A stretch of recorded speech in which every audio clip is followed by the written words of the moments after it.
Well,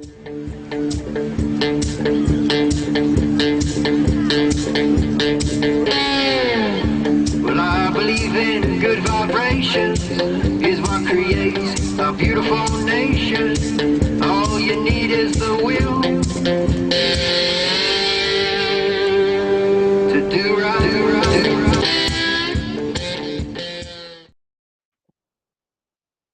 And we're live. Welcome to a brand new episode of Anecdotally-Arguments. I am your host, Jay Fry, and this is Never Go Full Russian. It's a reference to a thing, because we got nothing.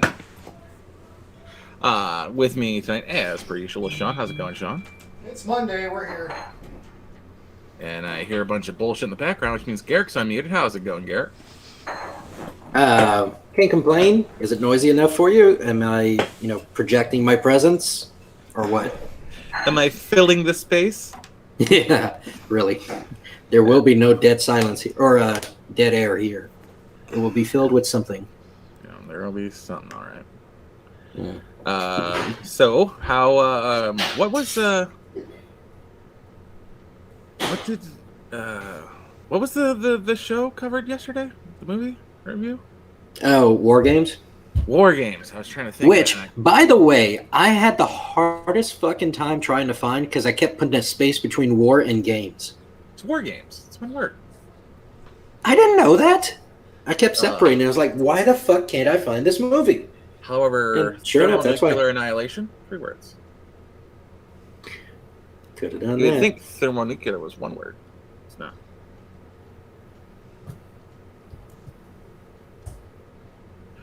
I don't know if Matt's too young for like the early 90s.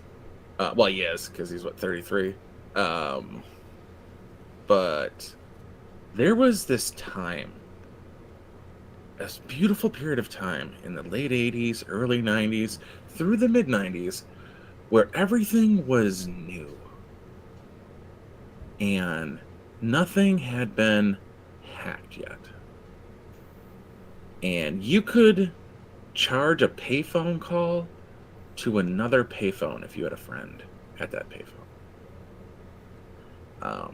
Or if you had a tape recorder, you could play the number into the receiver and it would make the call for you.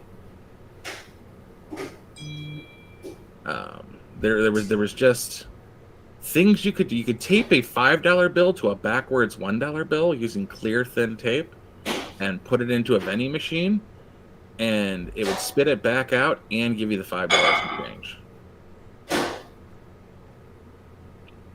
You could find things the size of quarters to use as quarters in vending machines. There was just a beautiful time in the world where you could just be a complete piece of shit and get your money back because you were an asshole child who didn't know better. And that is war Games. It's Matthew Broderick doing stupid shit and getting away with it. Except that was the 80s, not the 90s. Well, it kept going. 80s had it, 90s had it. In the 80s, you could cut pieces of wood into the proper size and get cigarettes from a vending machine at 10 years old. Yep. Because they were twists, and they only required to be the right size. Had nothing to do with weight, but that just continued to happen throughout the 80s, well into the 90s, up until about early 2000s, where you could just do stupid shit to see if it would work, and a lot of times it would work. But then again, hacking in the 90s required going to... Someone doesn't like you. This is passive aggressive at this point. You could go to jcpennys.com/finances, and that's how you hacked past a password.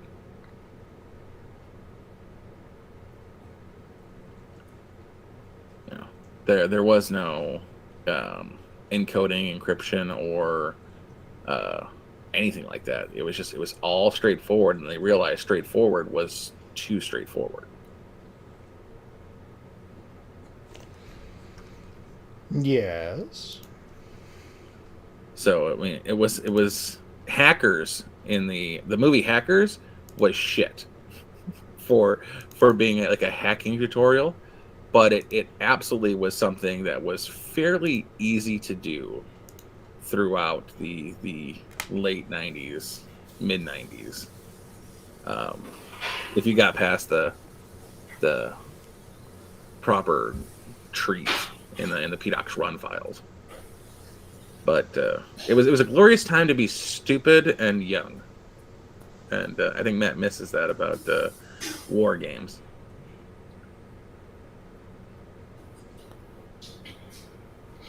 Yeah, I have to disagree with the guy who picked it and said it is the quintessential '80s movie. I would say it's kind of exemplary of like a just a meh movie of the time. It's like, yeah, that's what most '80s movies look like if they were just kind of whatever. I mean, I wouldn't call it quintessential, but there's all right for me. Quintessential No, '90s movie. I didn't say. That's what I'm saying. I'm disagreeing. It's not quintessential. It's Yeah. not something you must watch, but it is it's a very good example of an '80s movie. It's not a great movie. It's not a bad movie. It's just kind of middle of the road. But if you were wanting something to encapsulate the '80s, I would say a teen hacker played by Ferris Bueller, triggering I would say nuclear threat between Russia and America encapsulate the '80s pretty well. I mean, I would say that Ferris Bueller's Day Off is closer to quintessential for an '80s movie than this movie was. There was no faking calling the 107-degree fever because you put it next to the light bulb nonsense. It was a hot water bottle. Your synthesizer, what the fuck ever. Like playing your synthesizer to get out. No, that's all right. So a quintessential '90s movie like that encapsulate the '90s and the frustration and everything that was available at the time. Pump Up the Volume, Which is an 80s movie. I'm saying, I love Christian Slater, but and that's exactly that. It's a late '80s, but it encapsulated the '90s rather well, so it doesn't count. But if you wanted to say something like that, or Falling Down, which was a '90s movie, Falling Down, it doesn't get its due. It really doesn't. It really get its doesn't. Due. Like I love me some Michael Douglas, but man, that movie. There's half a dozen just TV episodes that are Falling Down-esque that, like, hey, I like it.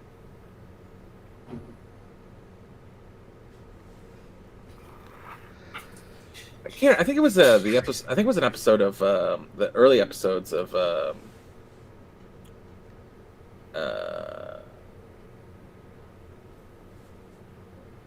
what's the Criminal Minds that had Mitch Pileggi with a sawed-off shotgun,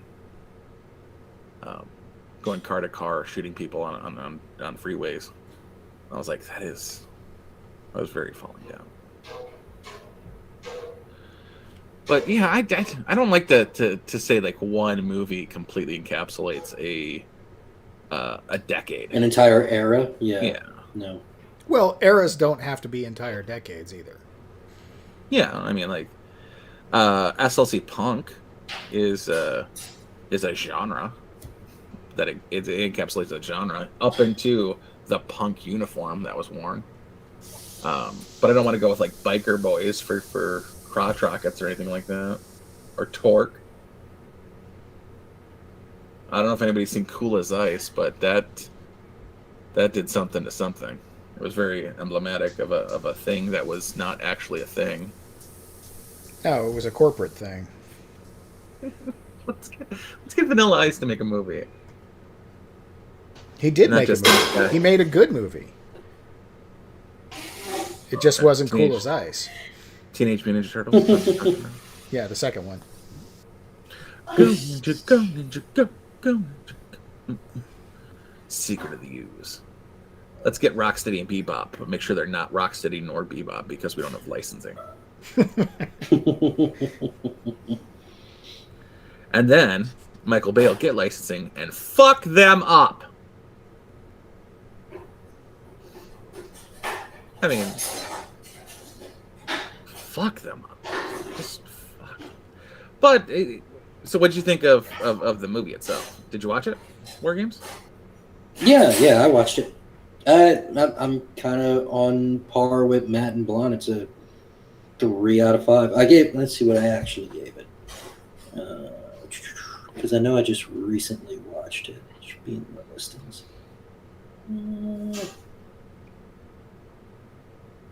Let's see. It is...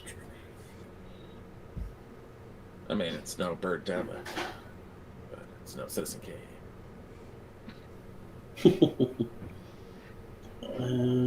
What? Oh, maybe I didn't post it. Yeah, but I gave it like a 2.5, I think, on Letterboxd. Say bless you. Bless you, sweetheart. Saving your ass. Yeah, thank you. Apparently, someone's never seen Leprechaun 2. Which is Or, a quintessential 80s movie. Or Dogma. I'm just going to start calling everything quintessential. Yeah. I don't know if you guys have seen Night of the Living Dead, but it was a quintessential 60s movie. Clerks is Because- a quintessential 90s movie. Oh, get the fuck out of here and stay there. I keep voting for Clerks, but the fan base just I was going to does not say, want to do did it. you vote for it? Because if not, I've been voting for it every week this month. I hope Matt tremors to you. That's a new verb, because it hurts my soul to this day. What do you think he's going to do about, or what do you think he's going to say about the Bourne Identity? He'll probably like it. I mean, what's not to like? Oh, okay. So I Shaky gave it a cam? 3. Shaky cam is not to like. Oh, God, yeah, I hate shaky cam. It's James Bond with shaky cam. I know. Yeah, I mean, well, it's not really James Bond, because at no point is he like, I'm Jason Bourne! At the back rack table, just shouting his name. Yeah, there it is. I want a James Bond movie where he's the background character and somebody else is doing all the actual work. There There's is a- that. There's, what is it? It's called Operation 00007, I think is what it's called. It stars Sean Connery's brother. Yeah. There's a movie I didn't even know he had a brother. with Roger Moore's son Yeah. that Yeah, it's Operation 007 from 1967. And it's got Moneypenny. It's got M. M. And it's Q. got... It's got all the other alphabet too. I don't think it has Q, but it has Oh. it has Moneypenny, it has M, and it has the guy who plays Blofeld. Oh, really? really Yes. Uh-huh. Hmm. And it's Sean Connery's brother. And they acknowledge that James Bond is a thing in this movie, and he's in the background. You don't see him in the background because they're not going to pay Sean Connery, Neil Connery money, but they acknowledge that this is James Bond's brother in continuity, and it is gloriously bad. Bond. Jeffrey Bond. So, I'm looking at movies that I've bothered to go into Letterboxd and like say that I've watched and give a rating. Yeah. I have 4 that are rated a 5-star. I dare you to guess what they are. And no, I'm not playing You know? Steaming games with you. No, I just want I want the guy that while James Bond is raking the villain over the coals at the back rat table, which I don't even understand, and I've watched every James Bond movie. It's like 6. I've won all your money. 9. That means I get your car. Like, how the fuck does Baccarat? What? Did he even bet his car? Everything on the table counts. Like, we're racing for pink slips. Is there a car race in Baccarat? What the fuck? Why is there even a paddle in this movie? But like James Bond is face to face with the villain, and they're just waging great amounts of money. And someone walks by and tags his jacket with a GPS transponder. And I like the whole point. The whole point is James does stupid shit that is fucking obvious. I've never seen him use a fake name. I've seen him issued fake names. James Bond is a fake name. No, he's not. Yeah, it is. No, it's not. It is. Skyfall. They specifically discuss it in Skyfall. James Bond is not his name. It's the Bond family house. It's where he grew up. Skyfall. He's greeted by the caretaker as James.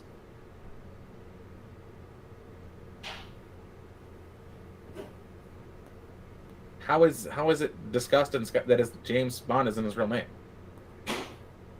Because he was not born into the Bond family.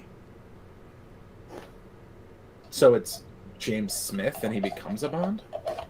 Yeah, James Bond is the name given to Agent 007. Mm-hmm. Well, it's a coincidence that his name's James. And then, yes, there are instances where he does use, like, James Smythe. Like, he's given. I've seen him be given covers, but I don't see him use covers. Yeah, well, they always get blown, like, within the first couple of minutes of him using them. And that's basically every Roger Moore movie. Every Roger Moore movie, they try to give him a cover name. He uses it for, like, 2 seconds, and then they're like, yeah, but we know you're James Bond, so welcome, Mr. Bond. You can drop the act now. Okay. Oh, we haven't. Who's Fiery Waco? Almost said Wacko. Is that a new viewer? Yeah, he came over from the Matt and Blonde show. Oh, okay. Welcome. Hey, how's it going? Yeah, you're not going to miss much. But, yeah, since there's nothing new to talk about, sadly. Oh, dude, but Russia and Ukraine and Ukraine and Don't Russia care. and It's like coronavirus. We really don't fucking care. I know it's hard. It's hard to give a shit, Mm-hmm. especially with all the usual suspects just losing their shit over it. That tells me that it's really nothing. Mm-hmm. Anyway, so what movies did you watch this week, Eric? Anything good that you wanted to talk about? Because I got some good ones. Okay. Like I said, I watched Citizen Kane for the first time, beginning to end. Wasn't there supposed to be like a scene or something where he's eating dinner with his wife and the table keeps getting bigger or something like that? Or am I thinking of a different movie? Because I could have swore somebody said that's Citizen Kane, but I did not see that part in the movie, like at all. No, I think you're thinking of the original Michael Keaton Batman. Can you pass the salt? The salt? The salt? The salt? See, I watched Citizen Kane. I rewatched The Hunt for Red October. I watched War Games. Watched The Dark Knight, and my wife made me watch Jane Eyre. So that's been my movies for the past week. Oh. Hunt for Red October, huh? With a bunch of Englishmen playing Russians. Yeah, I know. Isn't it awesome? Not a single Russian accent in the entire movie. I loved it. Well, you had whatever Sean Connery was doing to not be Scottish while being Scottish. That was abysmal, but I fucking loved it. I've been on a Sean Connery kick lately. Like I said, I'm probably gonna watch The Man Who Would Be King. I think is what it's called. I could be wrong. And then there's a James Bond movie that I haven't seen that I thought I did. I'm gonna have to double check and watch it. I haven't seen the newest one, whatever that is. Yeah, I haven't seen that one either, to be fair. I did. And I just do not like Daniel Craig as Bond. I don't like any of them. Really? I liked Sean Connery, and my favorite is Pierce Brosnan. He's fine. There's only 2 movies, though, that I've, as far as James Bond movies, that I've given 5 stars. One's Goldfinger, and the other one's Skyfall. The other ones just don't quite make it. M dies in Skyfall, you piece of shit. Huh? I said M dies in Skyfall, you piece of shit. I know. That's why it's 5 stars. It's dramatic. It's extraordinary. So I watched Old Guard, which is a Charlize Theron film about 4 immortals. And it's like, it's so, all right, so if we're going to go globally, because this is, they travel all over the world, it's 4 immortals, 3 are white, 3 are men, and 2 are gay. And it's like, out of the entire world, gay is less than 5% of any population. So we'll call it 5% of the population. You get 2 gays. White is 10% of the global population. You get 3 whites. It's like, what kind of weird math is here? Because like the other guy was indistinguishably some sort of either Arabic or Eurasian. It's like, what are you going for here? This is just weird. Like, I don't know if you're a manga or a comic book or what, but in this day and age, you really shat the bed. Like, half those people should be either Chinese or Indian. And you got none of that, just statistically speaking. It's a very, very shit movie. And the whole time, it counters to anything we've seen in the past decade. It's a billionaire pharmaceutical guy who is looking to extend life. It's like, oh, well, that's kind of a fresh take, since everyone who's a billionaire wants to kill off like 3/4 of the global population. This guy's looking to extend life. And it just, I'm sorry, that's villainous. Like not making people suffer, good thing. But being an actual, oh, okay. Mandatory Carey asked when you got married, Fraggle.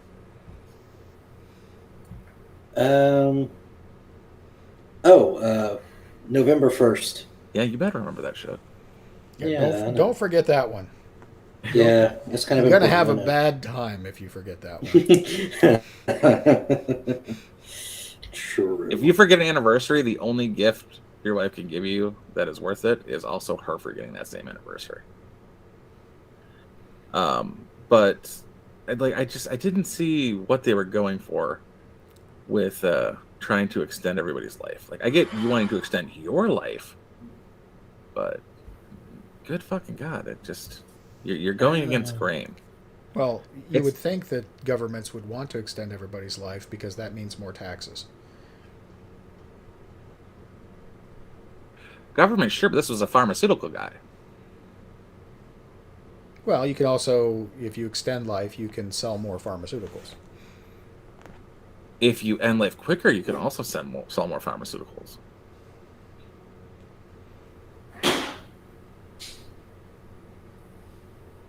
But it just, it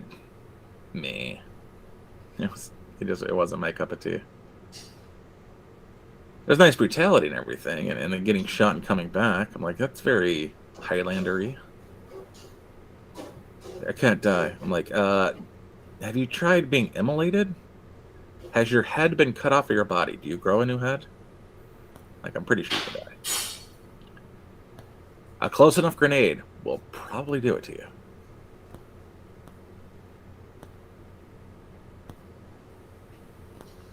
Like, this isn't magic. You literally have to grow these parts. That means your fat stores are going to be taken up because energy has to come from somewhere.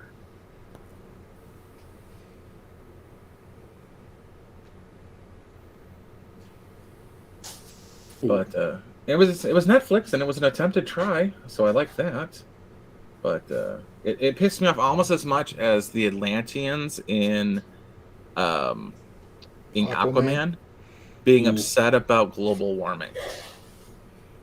It's like, oh no, you're getting more real estate. Be upset about the littering in the seas, okay? Not global warming. Mm-hmm. Like losing land at a rate. Like, no, that's you gaining land at a rate. Don't be stupid. Right, they should fear an ice age, if anything. Yeah. Mm-hmm. It's like this is against casts. This is stupid. You're not thinking about it properly.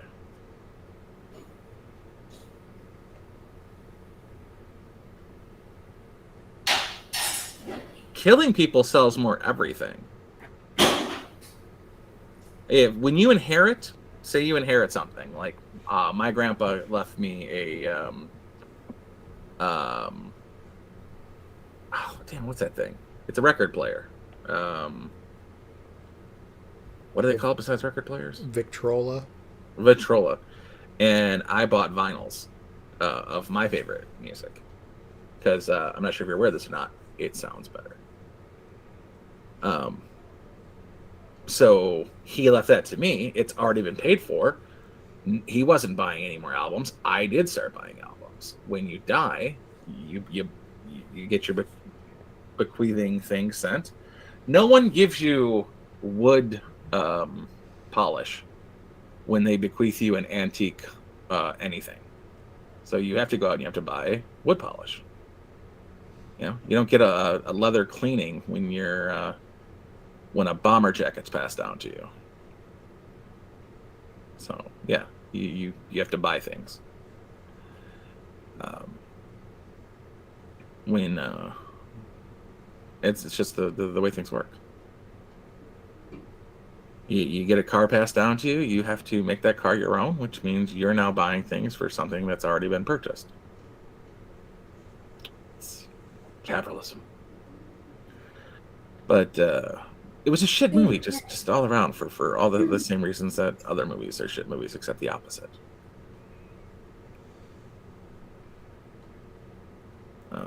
Watched an odd number of Hitman movies. Like there was, what was the Gunpowder Milkshake, which was Karen Gillian, Lena Headey, Paul Giamatti, some fucking child, because that was necessary, as well as Kate also had a random Asian child in it, and they were both like, "I'm her apprentice." I'm like, "You're a girl, small girl, child." But sure, we'll call you apprentices. Cute movie, like Gunpowder Milkshake, which had Paul Giamatti in it as well, was very reminiscent of Shoot 'Em Up, and there's a part in it that was very Guns Akimbo, like tape the gun to my hand,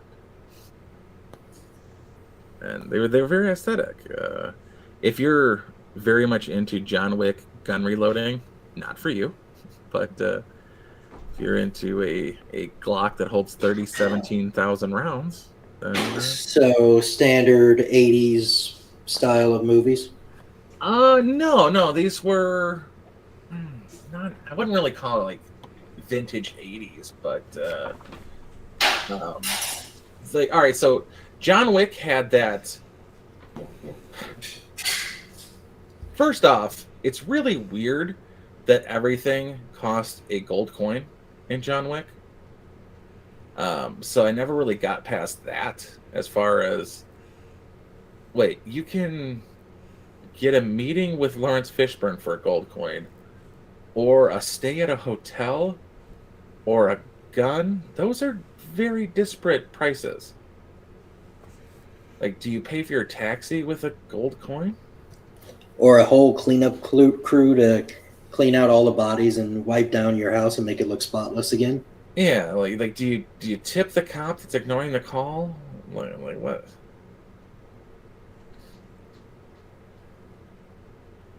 What movie are you putting off watching? My recommendation, because I actually do recommend about Gunpowder Milkshake. Lena Headey still looks good. She's aging well. Unlike Judi Dench, who needed to be shot 2 movies before Skyfall. You old bitch. No, I like some Judi Dench. Although she does appear in weird movies, like what's that Riddick movie she was in? You mean Chronicles of Riddick? Was it Chronicles of Riddick? Pretty sure. Because I saw all 3, but the Chronicles was the first one I saw, and it's the last one in the series, which is really fucks with your head. Is it? Is it after? Is it after Riddick? Yeah, because Chronicles of Riddick is when Jack dies. That's how you know the series is over. Or no, there's one after. Wait, is there one after? There's Pitch Black, which is first. Yeah. And so then Chronicles of Riddick. No. Yeah. Wait. Yeah, okay, so yeah, there is one after Chronicles because it's Riddick, where Riddick he's where he's exiled. Yeah. Actually, just the pricing of, and then like the hitman business is so flourishing that they have a group of secretaries with tattoos smoking and filing paperwork on paper with identical vintage typewriters. Like there was an aesthetic that went too far in John Wick that goes just far enough in Gunpowder Milkshake.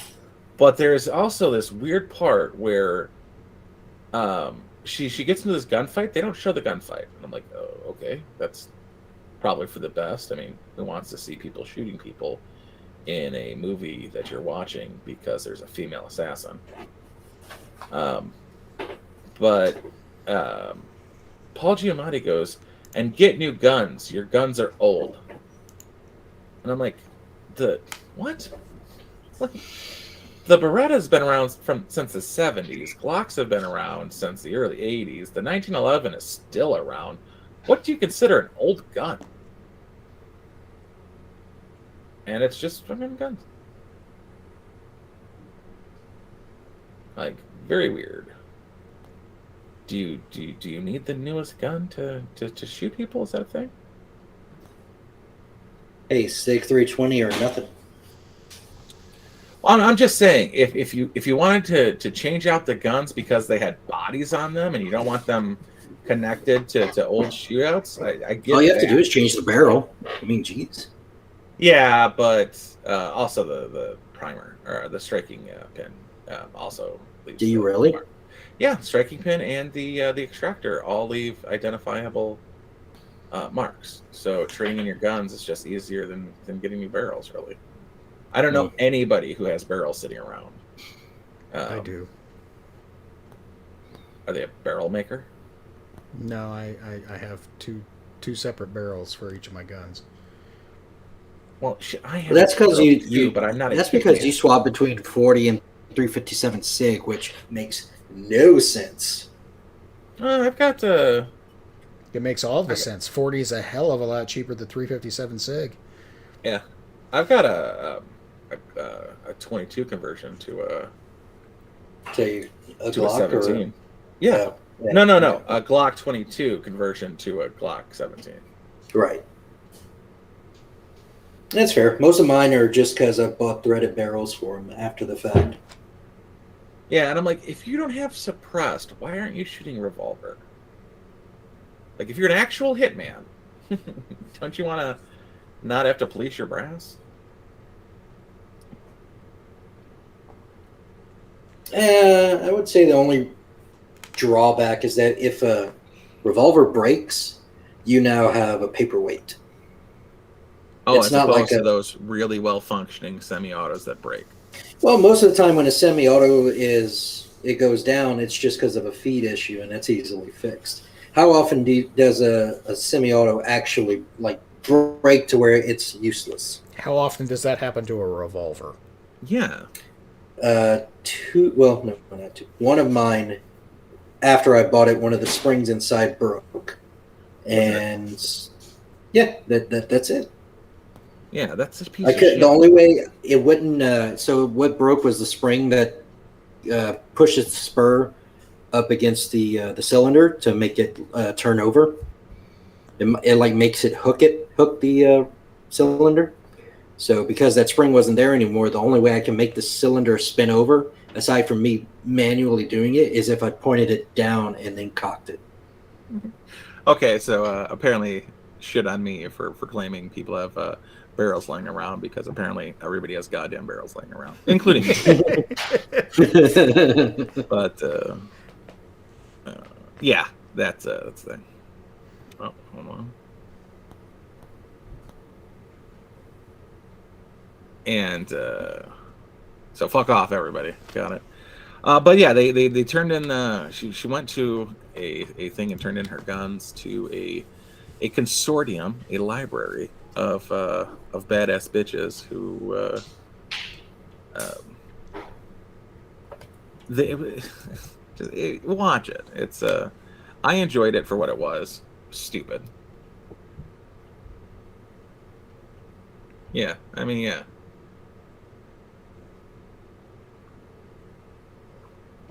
I was wrong about the barrels. Garrick's wrong about everything. I think we can agree and move on. Also, Kate was had a very Japanese aesthetic to it, but not like what's that, Ninja Assassin, where they're like, yeah, I want to do a ninja movie, and I also want to use 37 barrels of blood. Have you guys seen Ninja Assassin? I have not. I guess Negative. the martial art ninja killer guy was some K-pop star. So it had like this whole other thing that I completely missed about like Whitney Houston and Bodyguard. Like it's like, oh, it's Whitney Houston and Bodyguard. This was K-pop or something. Beer Fest. You gotta twist the boot. No, because I'm still shitting pancakes from Beer Fest. But no, as far as a movie, if you can take yourself out of being a gun guy, it's a cute movie. It's all right. It allowed me to keep it. Like I couldn't get past the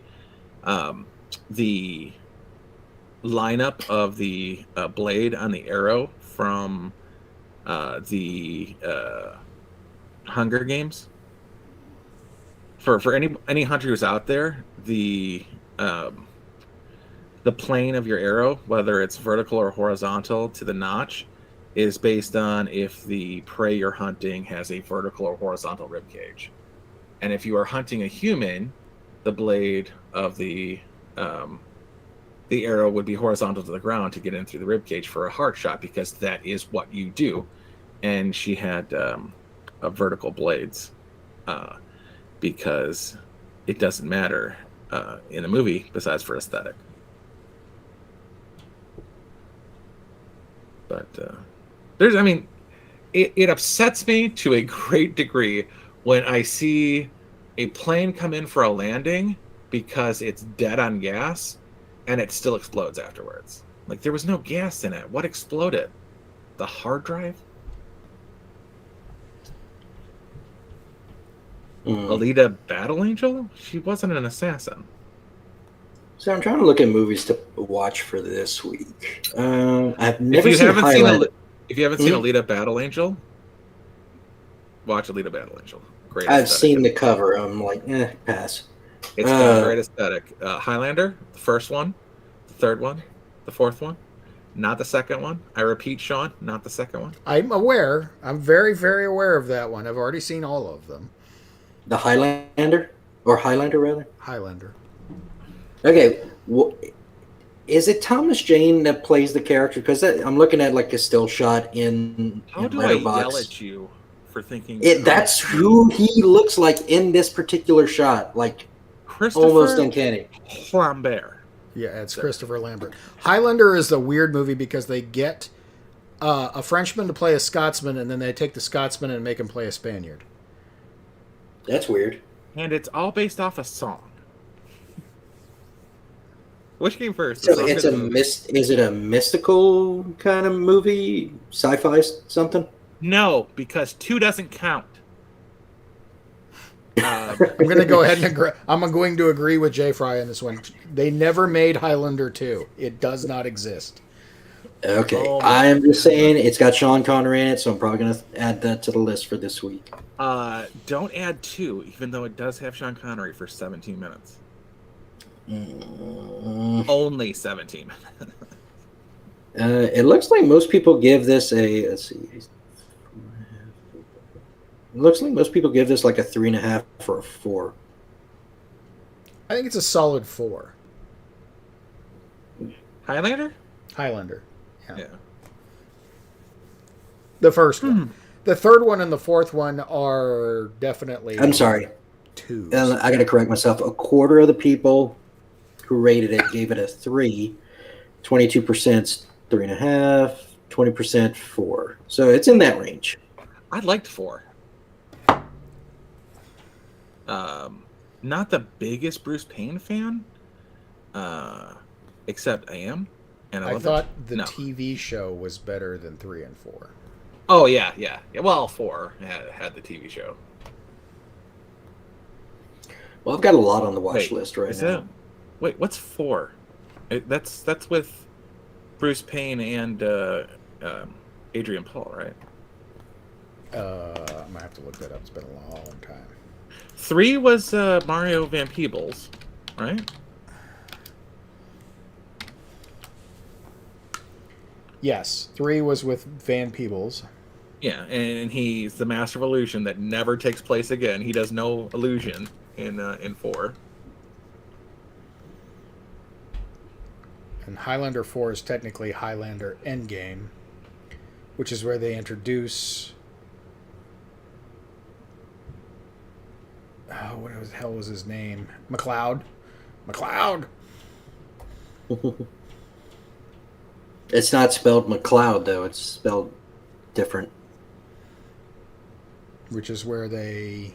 McLeod. Yeah, there you go. Where they introduce Adrian Paul. Yeah. And then the show picks up from there, which the show is better than. No, the show picked up from the first one. The first episode of Highlander has Connor McLeod, and they couldn't get the Clancy Brown, so they got fucking Bull from Night Court. And Richard Mull played the Krugen. Okay. But he played a different version of the Krugen because he wore a face mask because he's so pretty he couldn't get his face messed up. And Duncan ended up taking him out. And it's like, why would you just not do a different one? But so yeah, it took off right after Highlander the movie, and completely ignored Highlander 2, as everyone should. Yeah. Even though I like Michael Ironside. No, Highlander 2 doesn't exist. Yes. Yeah, okay. So far, my watch list for this week is The Man Who Would Be King, Highlander, and A Bridge Too Far. Zardoz. All Sean Connery movies. Zardoz. No. Wait, how do you even spell that? Because now I gotta look this up. Zardoz. Zardoz. Just don't Google pictures. Okay. It's pretty much what pops up if you Google Zardoz.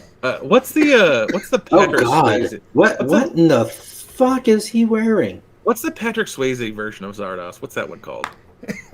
There's a Patrick Swayze version of Zardoz? Practically, like he's in the future, and he's got the a holy sword, like a cheese cutting sword, and he's shirtless. I was gonna say, is it He-Man?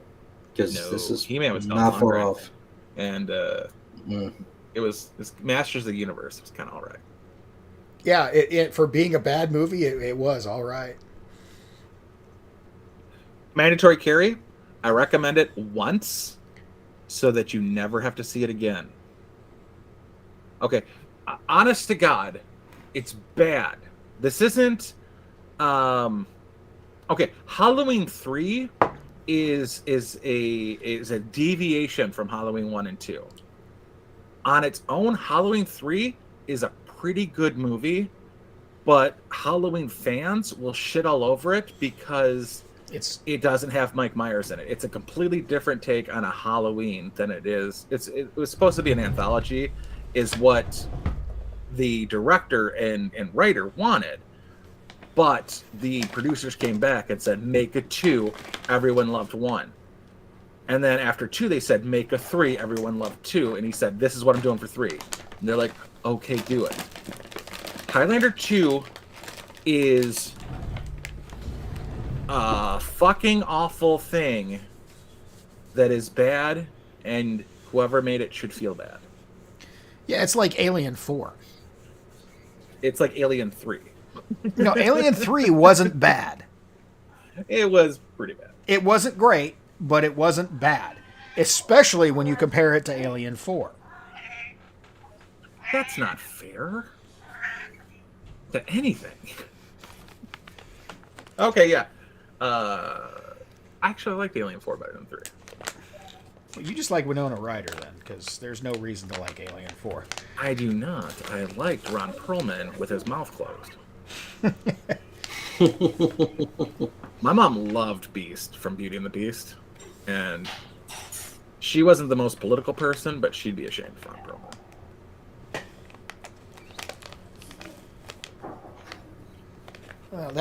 Ron Perlman. I don't know if my mom ever saw Ron Perlman without his makeup on. Could say that Ron Perlman lost his mind, but I'm almost of the opinion that Ron Perlman never had a mind to lose. Yeah, I can't think of anything I ever liked him in. I liked him in Hellboy. I mean, Hellboy, but Hellboy is an unlikable person, and I know that because of casting. Like, if you don't ever like the Pearson cast as that person, i.e., both Hellboys. I can't think of him being outside of Beauty and the Beast. I can't think of him being. My God, was that Linda Hamilton? Was she Beauty? I believe she was. Huh.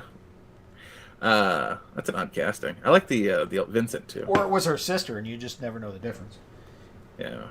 Speaking of, there's an awesome scene in Terminator 2 with her and her sister. Previous to the bullshit scenes with at the end with the T2. But it's a cutaway of Arnold getting work done on his back by Linda Hamilton's sister in a mirror, and it goes through the mirror. I'm like, that is fucking great. And then watching it behind the scenes, like 15 years later, I'm like, oh, that is so much cheaper than I thought it was. Nice. I gave you way too much credit for that.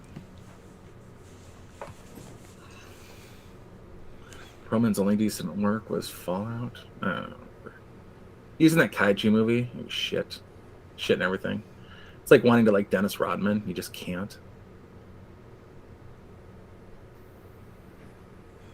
No matter how many times you've seen Double Impact.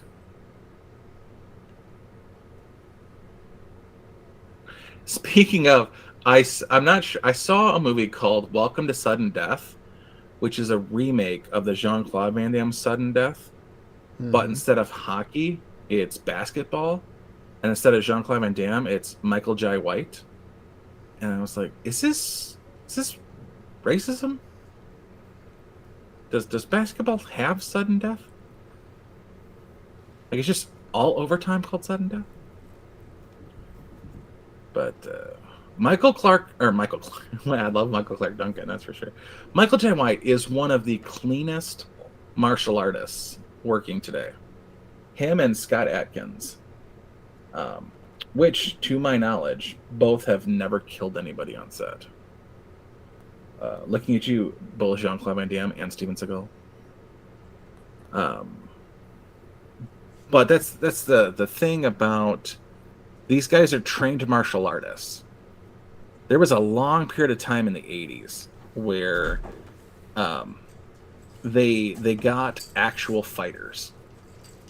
And the problem with getting an actual fighter, as we know from from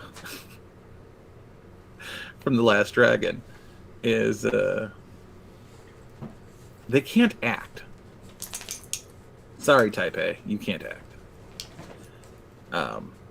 But they still cast Don the Dragon Wilson in far too many movies. Or Cynthia Rothrock, far too many movies.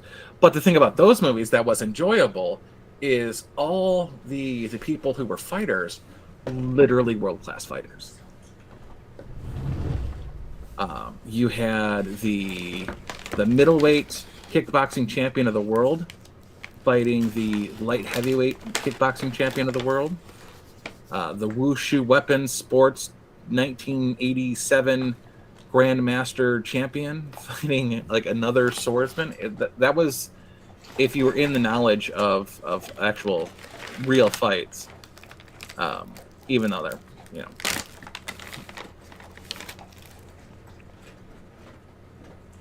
You done, Garrett? That's not me. That's me. Oh, nice. Why don't you just have a sandwich while you're at it? I'm not having a sandwich. I'm giving the dog treats.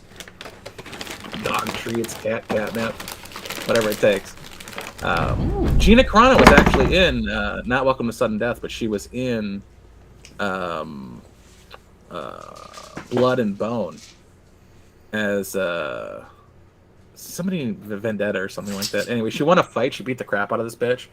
And then Michael Jai White just fucks up a bunch of people, and Gina's like, here's my number. And he didn't call her, which is how I know it's a movie and not real life, because you fucking called Gina.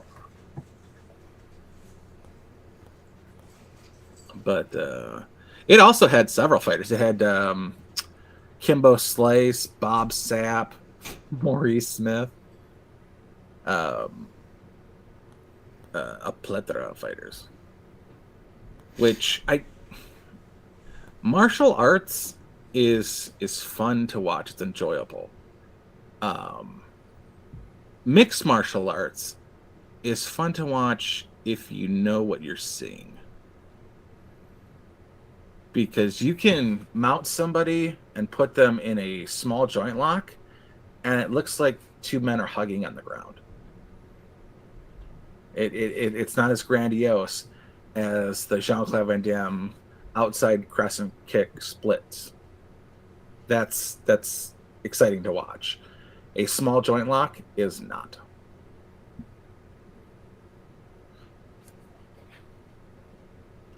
Yeah. Give up your man card and sepulchre yourself. If you're not calling Gina, commit Harry Carey. But yeah, it is what it is, and it isn't what it isn't.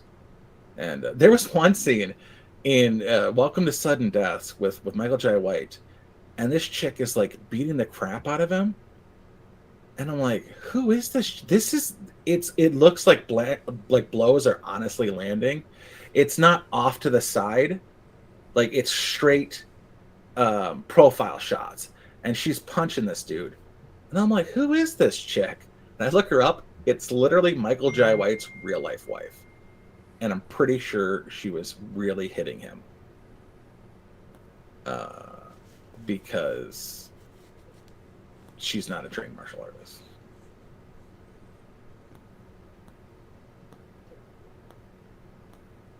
Gina Carano's nicest person on Hollyweird Twitter alongside Terry Crews. Yeah, but Terry Crews isn't... I'm actually upset with Terry Crews for inadvertently exposing Hollywood and their creepy sexuality without actually exposing Hollywood and their creepy sexuality. Like, he didn't name the name of the molester. And if you're going to go as far as saying you were molested by a Hollywood producer that's a Jew, name them. You're literally saying my career is more important than you getting sexually taken advantage of. And that upsets me, and it upsets me about Terry Crews, whom I do enjoy. And I learned that once you go black, you're going to need a wheelchair from Terry Crews. So he taught me a solid life lesson. Good man. Which is why I don't go black. Because I already have to turn sideways when I go through doors. I don't want to have to add a wheelchair to that.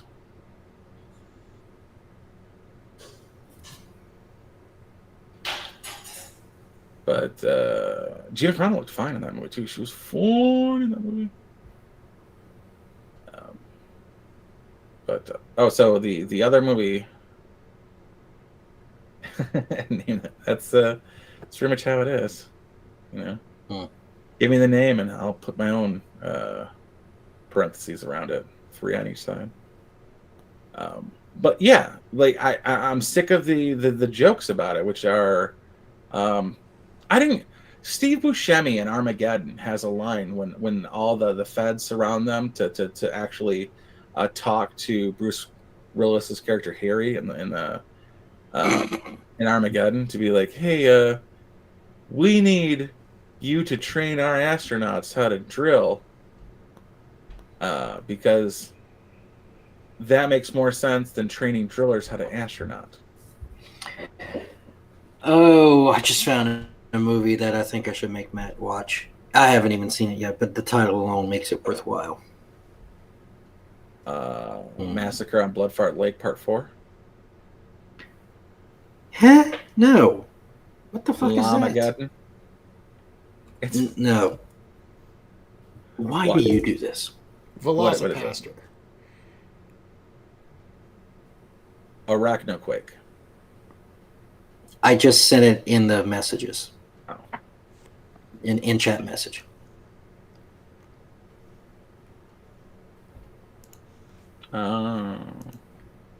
That's done.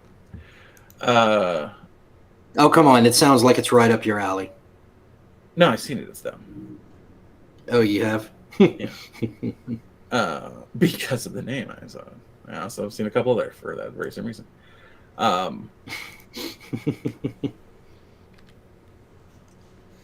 I'm not going to put that on screen. Glad I did not put that on screen. but Steve Buscemi leans into to Harry, who is Bruce Willis, and he goes, I didn't know her actual age. She never told me her age. And I'm like, that's not funny. It's never funny. And I literally have a cousin who her and I constantly joke about incest being illegal. Like, you can't marry your cousin. And I constantly joke with her, I'm not trying to marry you. Her and I find that funny because it's gross humor between cousins. Age humor, when you're Steve Buscemi's age in Armageddon, when Liv Tyler is in the movie, is not exactly my cup of tea. And Hollywood jokes about it all the time. I don't find it funny.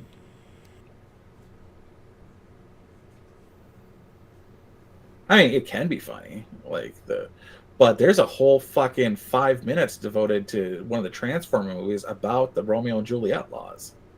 Like, why are you like this, Hollywood? Stop it.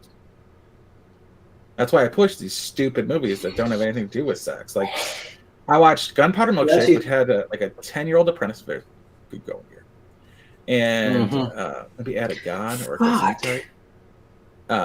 And it looks like we're going to be watching Pulp Fiction this weekend. But the vote is still up, and Black Hawk Down is down by 6. So get out there, guys, if you don't want to watch Pulp Fiction. Because I really don't want to. Vote for Clerks. Clerks is way too far down. Like, it needs. Listen, Obama administration. Can you fortify this election? No, Sean? He's just trying to make the best of a bad situation. That's what's happening here. Never let a crisis go to waste, Sean. Good plan. No, Steve Buscemi, by all accounts, is a good guy. But that line, I just have never found funny. Well, are you holding an actor accountable for the lines they say in a movie? I don't wanna, but No, I'm holding Hollywood kind accountable. of wanna at the same time. I'm not boo-booing Steve Buscemi. I'm boo-booing the fact that that line is supposed to be a joke. Well, it's also a joke because Steve Buscemi looks like Steve Buscemi. Actually, have you seen him in his firefighting outfit? When he was 18, yes, he was a good-looking dude when he was 18. He hasn't been 18 Doable. in hello. 40 years. Yeah, but yeah, he was a good-looking guy back then. Yeah. What happened? His eyes. I know what happened to Kenny Rogers. That was, why the fuck do I gotta be Mr. Pink?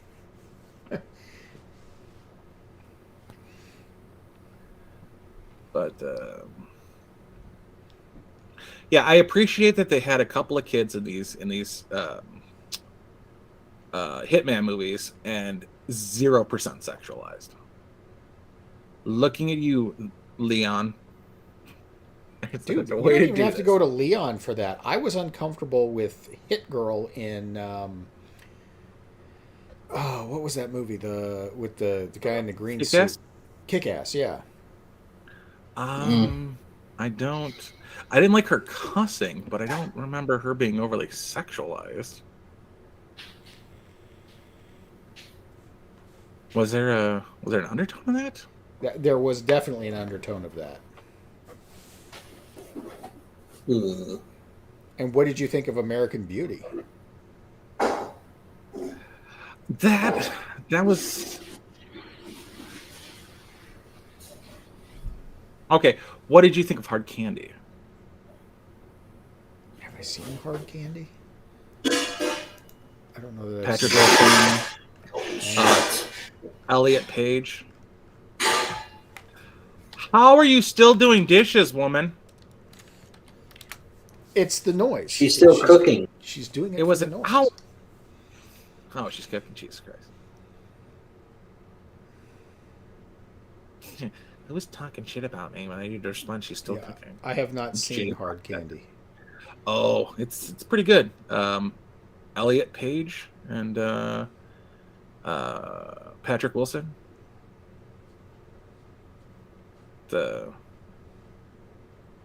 He's a pedophile and she's a jailbait, and pretty good movie for what it was. All right, so Sucker Punch is an example. Not only is there a molestation going on, but it's like a child brothel. It's like, how much of this is necessary to the plot? Is the answer none? Because I'm pretty sure it's none. Well, in a case like Leon, that is the plot. But the plot is also thought up by the pervert. Like why can't you? Okay, so I am a big fan of boobies in movies. Like I like boobs. Actually, Thora Birch boobies in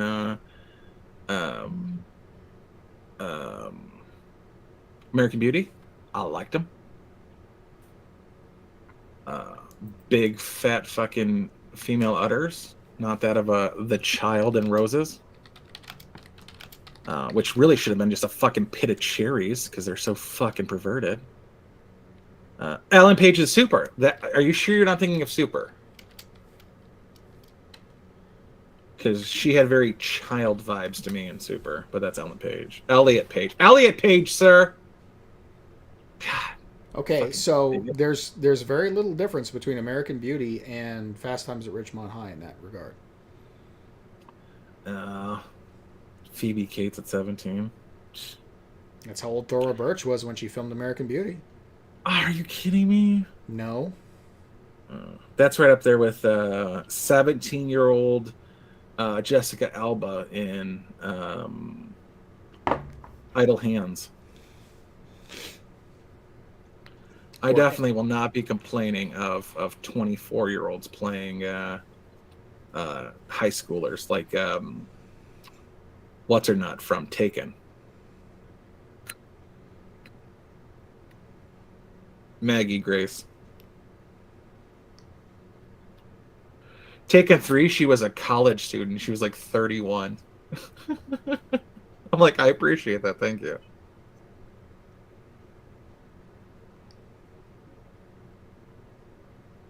But what San Andreas was Alexandra Daddario was like 28. Percy Jackson, she was probably 22 to 24 playing 16. I'll take that. I'll fantasize about what's her nugget all day, the chick, Annabeth Chase. Yeah, but it's so fucking hard to find a woman that pulls that off. I mean, that's a hell of a compliment to those two women. It really is. No, she did not. She did not pull that off at all. Then again, neither did Logan Lerner either. Yeah, like he was like 22 playing 16. I'm like, not really. Like their best friend, who was their same age, was a satyr with a goatee, and I'm pretty sure he was 28. None of you are pulling this off, but I appreciate it. I don't want to see it. Okay. If anybody's ever read it, they know what I'm talking about.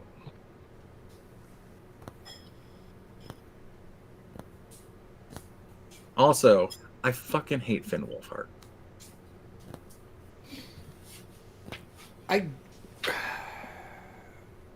He's gotten way too much work off of a good show that he starred in originally. Like, he's not bad, but the fact that he's showing up in fucking everything is getting a little old. He's not that good. Well, he's no Macaulay Culkin. Well, neither is Macaulay Culkin at this point. Macaulay Culkin is Macaulay Culkin at this point. No, like his brother has way more. Kieran has way more work than Macaulay has had. If you go by Lifetime, and I happen to like his movies better. Stop it. Just pick up movies better. What was I going to look up? What was I just going to look up?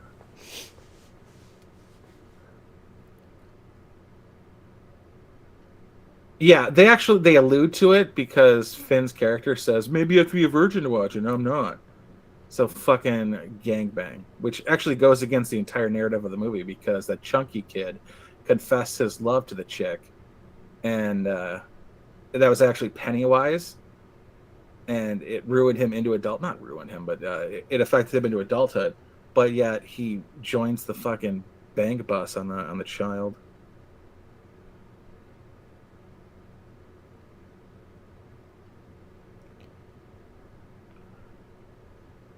But yeah, it's just ugh.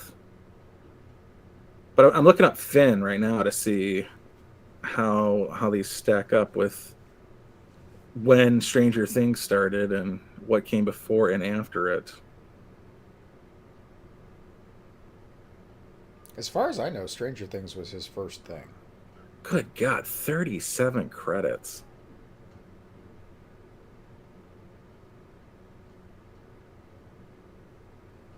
All right, it was 2017. Episode of Supernatural was from 2015, so he was in Supernatural before he was in Stranger Things. Okay.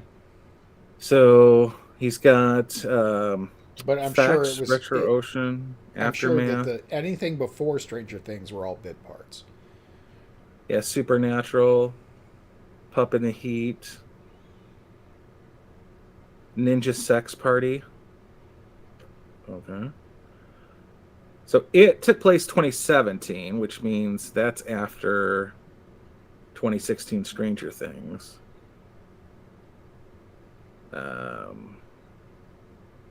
Something Addams Family.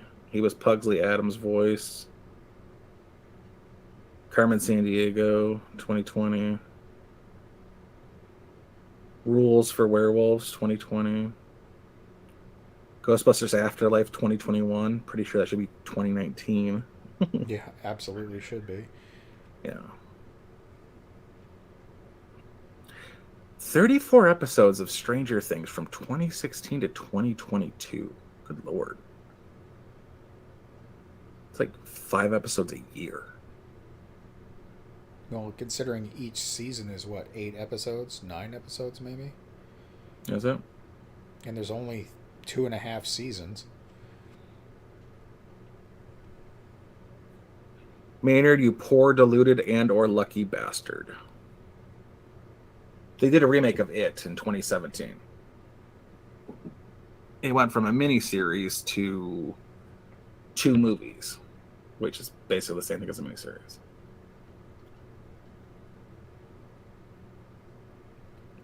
And you know how It had a likable cast? They went the opposite in the remake.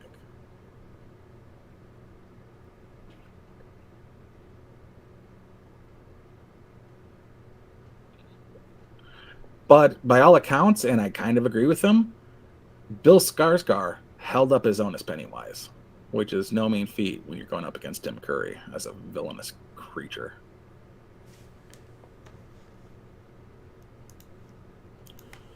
And he was also oddly neutered for what he was. Like, he did a lot less...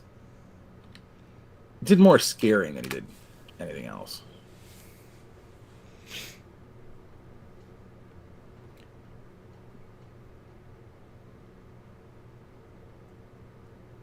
And Finn Wolfhard is the kid from Ghostbusters Afterlife. Well, he's the kid from Stranger Things more than anything else, which is what's gotten him all the damn work. I haven't seen it, so I don't know. You haven't seen Stranger Things? No. I recommend it. It's good. I did see the first season. I can't make that commitment, unfortunately. It's 34 episodes. That's a season. Well, it's 2.5. It's very... No, 22, 24 episodes is a season. Used to be. Not anymore, dude. Shows nowadays are 8 to 10 per season, which is how Supernatural gets away with running for like 18,000 seasons. No. Supernatural had like 2 that were cut short, like 13 and 15, but they were 22 to 24 season episodes. But yeah, modern stuff, especially modern stuff now, from now, Netflix. are you doing half-hour shows, or are you doing 1-hour shows, or I guess 1 hour with commercials? It's 42 minutes is a show. Mm-hmm. So right.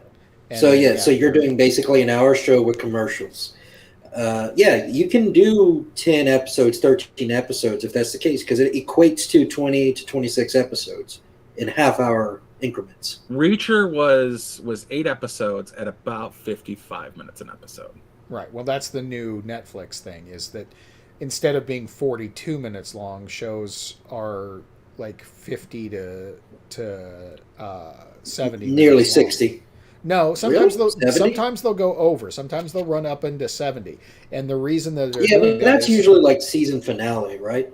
No. I mean, go look at The Expanse. The Expanse runs the gamut. It just depends on what the story demands. Like the episodic story, sometimes you can't tell it in 42 minutes to 50 minutes. Sometimes you got to go to 70 minutes. Which I appreciate that. I do too. Or they're knocking on the door of being a movie, like feature length.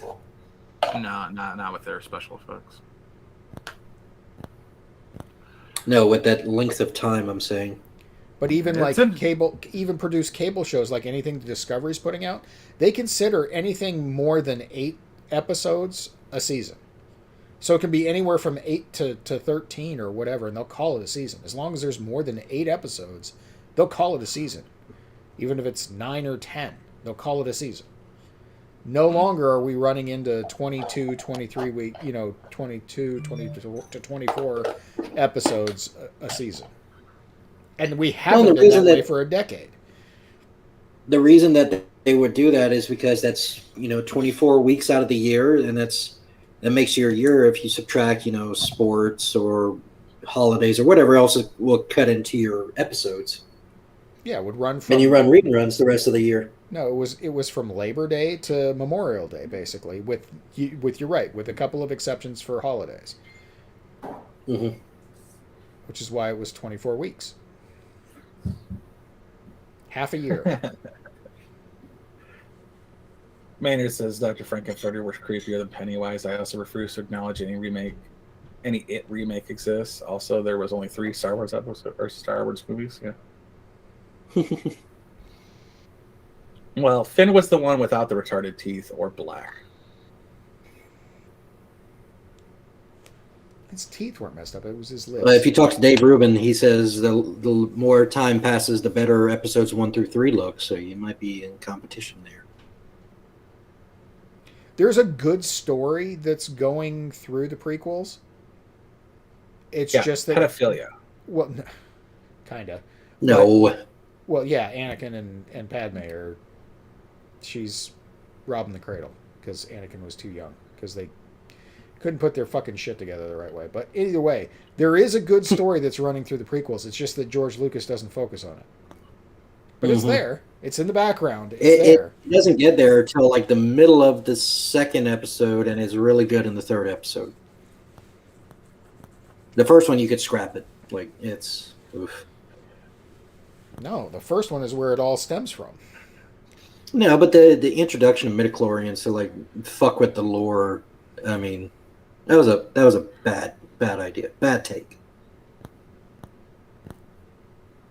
Is it true that midichlorians birthed Anakin Skywalker? Yeah, supposedly he's Space Jesus. Mm-hmm. Well, if you're going to rip off something, and why not? Well, he didn't do a good job because he didn't die and get resurrected after 3 days. So it's well, plot fell apart. They did that with Darth Maul instead, but it's just lazy. It's not even an homage to Jesus or anything like that. It's literally lazy. It's like, well, Anakin can't have a dad because then why isn't Anakin's dad a badass? And why does he not have anything? And why would we have to create this character of Anakin's dad when we can just, obviously everybody has a mother, but not everybody needs a dad. So, it's just laziness is really what it is. Just a baby pops out. You see a cocoon hanging from a tree. And it's like, there's a lot of midichlorians in that tree. Then he hatched from an egg, little Anakin without a belly button. He's somebody special. There's a whole fucking Kyle XY about like, you don't have a belly button. Like, welcome to the world, you belly buttonless bastard. Nope. In EU, Darth Plagueis and Darth Sidious made Anakin by manipulating the Force. EU? What's EU? Extended universe. Oh.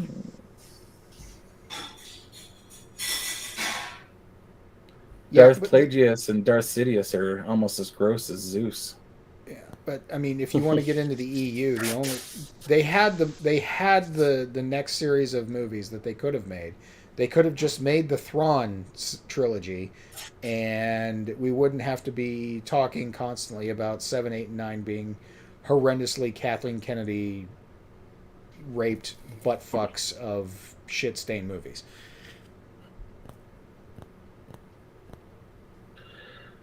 Yeah. Quit making your strong female lead a dude character that you put a female in. There's a difference. Kate was a good, strong female lead, and she was written as a female the entire time. Same with Gunpowder Milkshake. They're making nice, female-led movies, and I applaud those. I adore Gina Carano and anything she does that is not Fast and Furious 5. Not the greatest of actresses, but she's now holding her own because it takes about 5 to 7 years of acting school before you're quality, and she's finally got the chops now.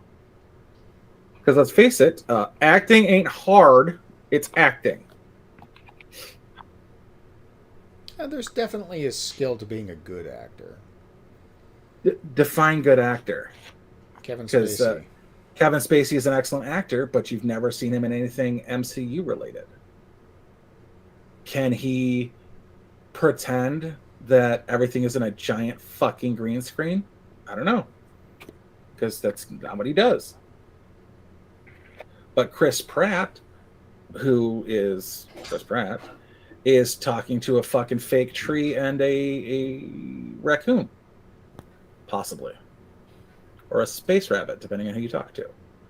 Is that a good actor, or is that someone good at pretending? I don't fucking know. I wouldn't be able to do that shit. But that could just be me. But I acted throughout all of high school, and arguably it was pretty good. You know what I did never do? Fake an accent, because they're fucking awful. I take that back. I was Puerto Rican number 4 in West Side Story, and I had to say cockroaches. I didn't bother with an accent. I just said cockroaches. 7, 8, 9 definitely never happened. So no green milk for Luke. No, and we all Good. know that the milk is actually blue. What? I didn't see it. I just saw the commercial. I didn't watch the movie. No, in the 7, 8, or 9, whichever 8, I think it is. He drank green milk, but in the original Star Wars movie that was called Star Wars, the milk was blue. The milk was blue. Also, Han shot first. That's what actually stopped me. I wasn't the biggest fan of the Star Wars, but when they remade it and had Han shoot first, or had Greedo shoot and miss from 3 feet, I was like, you know what? I don't need to be a part of this. This is stupid. And if you're going to retcon, I'm not going to do that. Right. Is there a way to get the original version online or no? Online, probably not. Not legally, anyway. You could probably, if you go to a torrent site, you could probably find somebody who took the original VHS pre-alteration and uploaded it, but it's going to be shitty quality. Probably not aliens, but like dinosaurs, maybe. Tennis balls on the hockey stick would be for a dinosaur.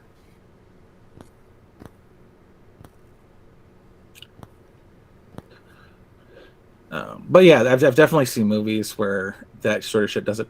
There was one, it was about a shark, and it was like a 30-foot long, so like 5 foot tall if you go height wise, and he came all the way up to the shore and bit somebody in half. And I'm like, you don't give a fuck about depth. Like, obviously. Bantha milk is blue, and Bera pours it out. Baru. Baru? And Baru? Mm-hmm. Okay. I got the THX remastered on VHS. It's the best version. Okay.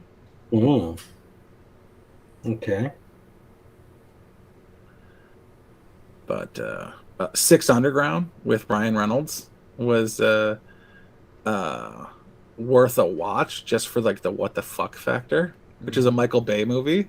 It was what the fuck. That's Ryan Reynolds, so he's adorable because that's what Ryan Reynolds. What was does. it? R.I.P.D. You're talking about? Fuck no. 6 Underground, and Oh, I okay. liked Ripped. You did? I did. I didn't care for it. It's not a good movie, but I liked it. I mean, I like League of Extraordinary Gentlemen. Yeah, also not a good movie, and I like that too. I liked The Avengers. Yeah. Same. I mean, I gave it a 3. So. But yeah, Street Fighter, my jam. Mortal Kombat 1 and 2. I just found a review of Ripped on that site, and the guy said, "I enjoyed this. ... Fuck you." That sums it up. Yeah. It's a stupid movie with a stupid premise, but the actors save the movie. It's entertaining. I mean, Yeah, they got it that. is. It is absolutely entertaining. I mean, it's Kurt Russell and Ryan Reynolds. Who would not like that? Try again. Oh, it's shit. Jeff Bridges.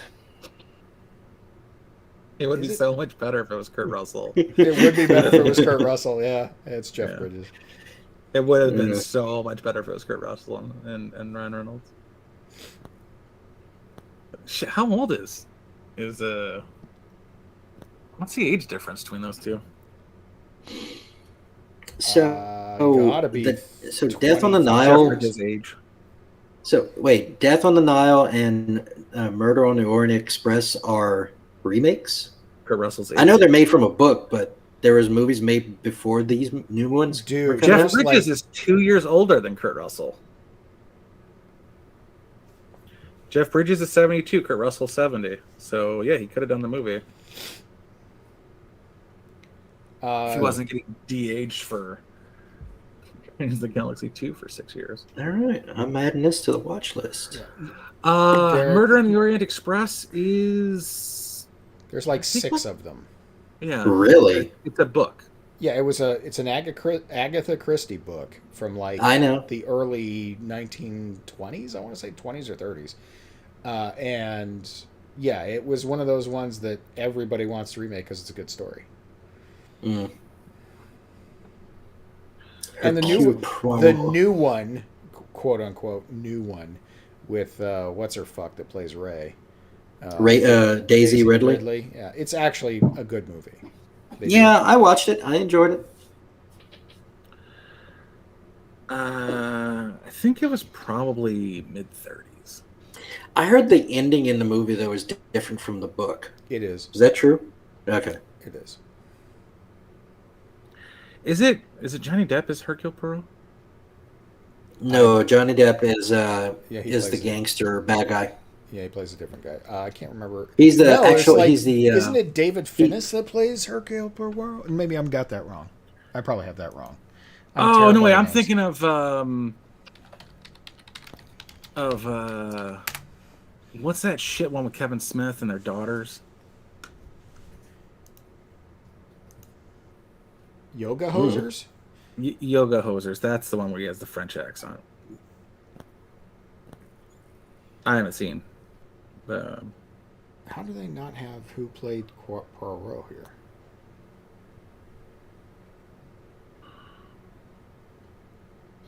Well, the old Murder on the Orient Express from 1974 has Sean Connery, so that's going on the list to watch. Seriously, who the hell played Poirot in this thing? Whoa, shit. Kenneth Branagh. I like Kenneth Branagh. Kenneth Branagh. Yeah, that's who played him. No, he's the director. That's true. I forgot Judi Dench was in this movie too. He's probably a director. I got the cast up, and it's what the fuck? Yeah, don't do the Google thing because it's not there. You have to go to IMDb, I think.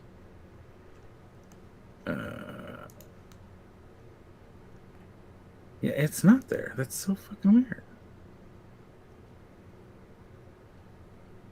Yeah, that's the 74 version. Derek Jacobi, Michael Pena was Marquez. Yeah, he's not convincing me that he's a. Where's the other one? Is it not called this? Because I'm not finding.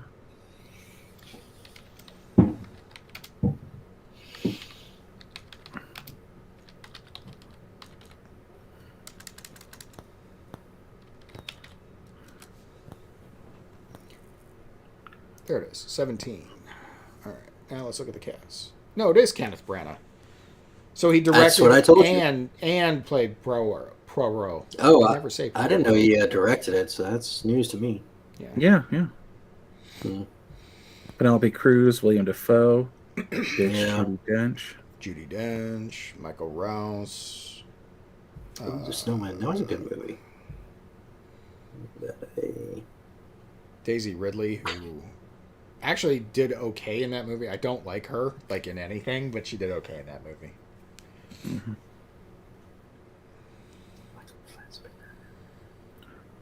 Oh, speaking of Kenneth Branagh, who directed Kingsman: The Golden Circle, I watched Kingsman and The King's Man. The King's Man. And first off, fucked up movies. But I didn't see like how you went from any sort of plan, like if you had these in your back pocket already, that you could have had Michael Caine's character in like two generations from, well, what, 3 generations from World War I to World War current day. Huh? 100 years. So what, 5 generations? Yeah. Because he was snooty as fuck about a commoner, Eggsy, being made a Kingsman. But then you go to the original, the King's Man, and it's a secret spy network of commoners.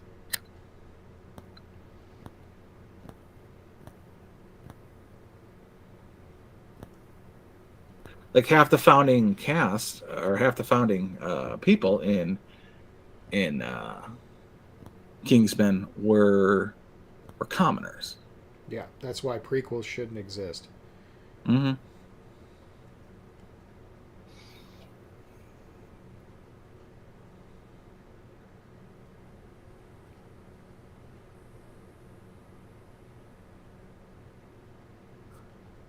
What about a movie list with nothing but movies with trains?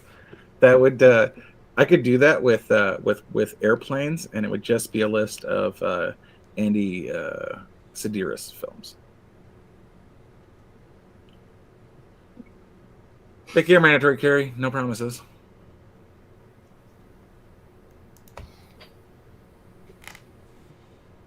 Andy Sedaris loves his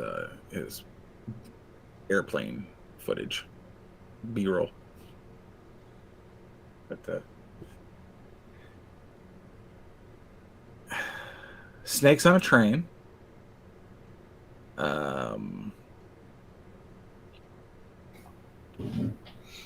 Train of Terror. What's that one with David Copperfield and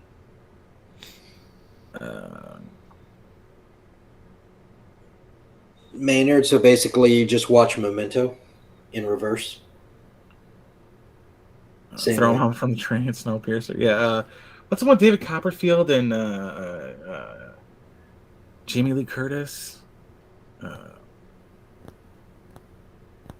about a prank. Yeah, anyway. Terror Train.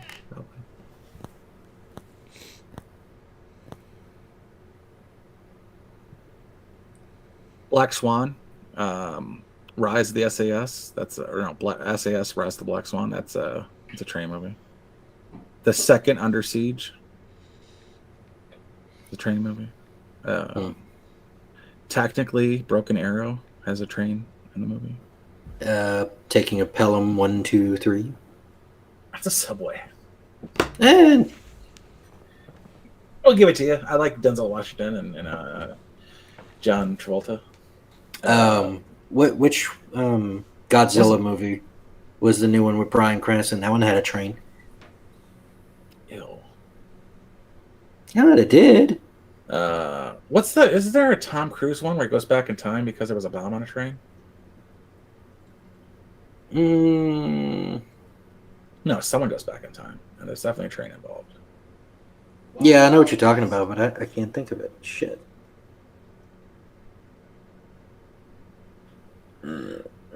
Spider-Man 3. If we're using subways, there was the subway train. Is that 3 or maybe 2? Point is, I love Tom Holland, but Tobey Maguire Spider-Man would kick Tom Holland's ass.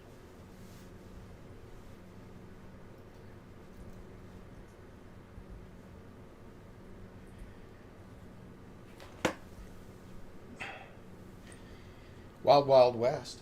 That's about a train. Oh, repeatedly. There's several parts of trains in it. Source code. It's Jake Gyllenhaal.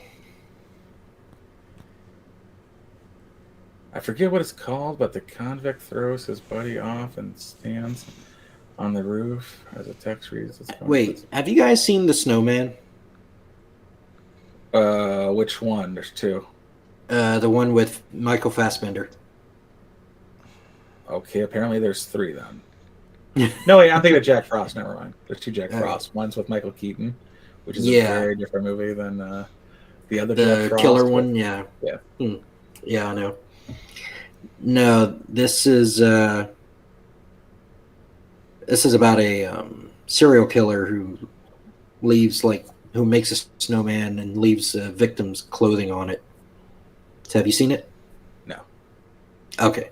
I was going to ask, am I crazy or was it... I'm looking at reviews. Most people are like giving it low ratings. I thought it was good. Maybe I'm just fucked. Possibility.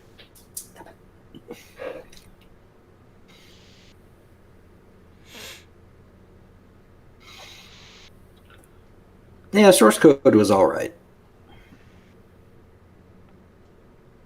I think that Tom Cruise was Live, Die, Repeat, maybe? The Tomorrow War? No, not the Tomorrow War. That was Chris Pratt. There was time travel, though, so you aren't that far off. I'll give it to you. Yeah.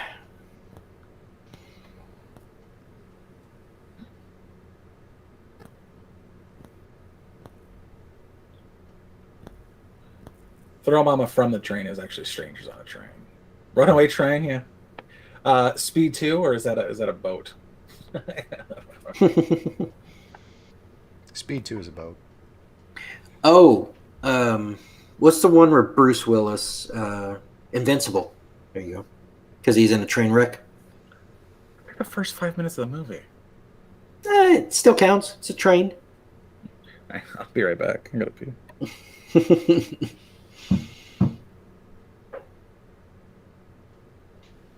So what kicked off the Sean Connery kick? I don't know. Just a wild hair up my ass to watch good movies and with Sean Connery. What are you asking? What? Why am I what?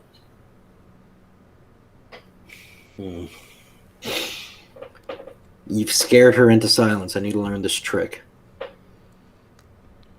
Huh? My wife. You guys somehow have scared her into silence. I need to learn this trick. No, because then she'll give you the silent treatment, and you don't want that. I guess that's true. You don't want to be in the doghouse.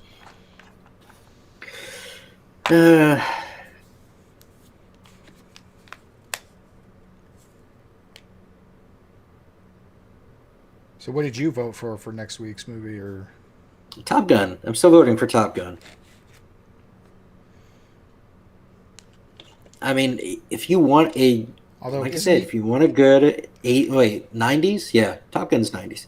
If you want a good 90s movie, Top Gun is solidly in the 80s. Is it really? Yeah. Late 80s. It's got to be late 80s. It's like 86. If not Really? 85. Yeah. Damn it, now I feel terrible. 86. 86. Okay. I mean, it's a really good 80s movie.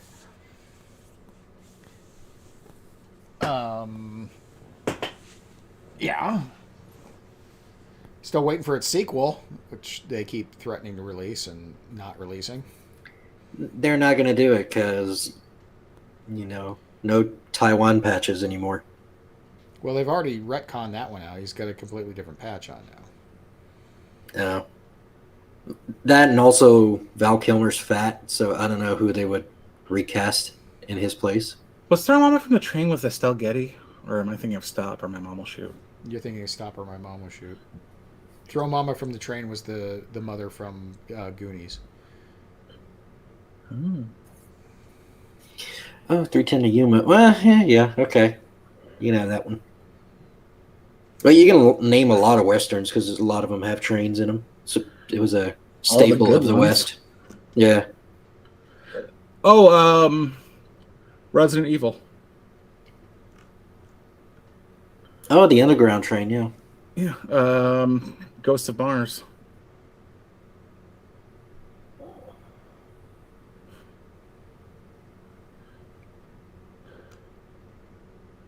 No, they did cast Val Kilmer. Really? But he's too fat. In what? Top Gun 2. Yep. Are you talking about the mom of the bad guys? Anna Ramsey? I don't know From the Goonies? actress's name, but yeah, it was the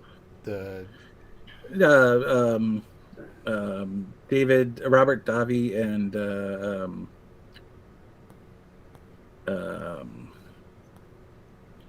Joe Pantoliano's mom.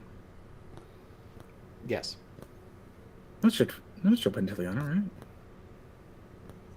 Sure. Well, it's scheduled for release this year at some point. It's called Top Gun Maverick. This is called Maverick. Okay. Oh, they have Jennifer Connelly, Ed Harris.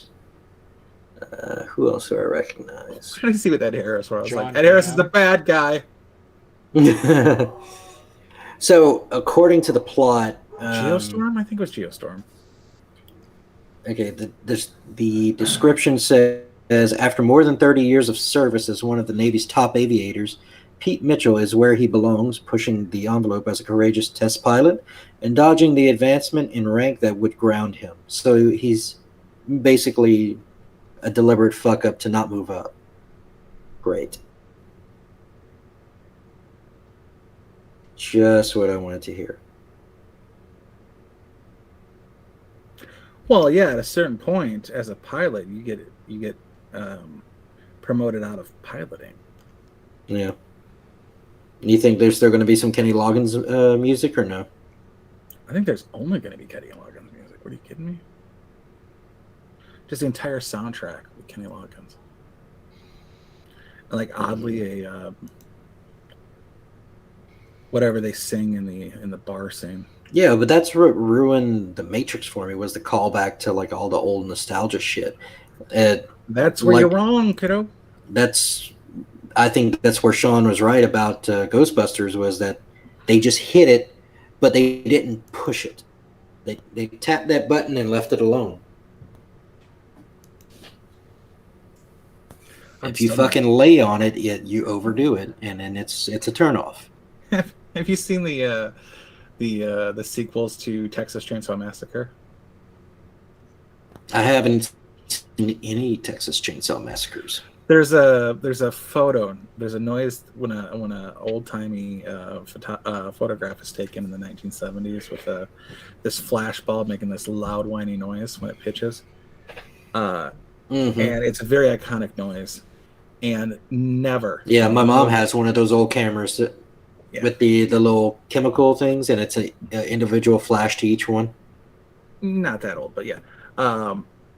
They never use it properly again. It's like, why would you even use it if you're not going to use it right? That's very weird. Sucker Punch has a train. Does it? Well, there's a train scene. Yeah. Captain America has a train.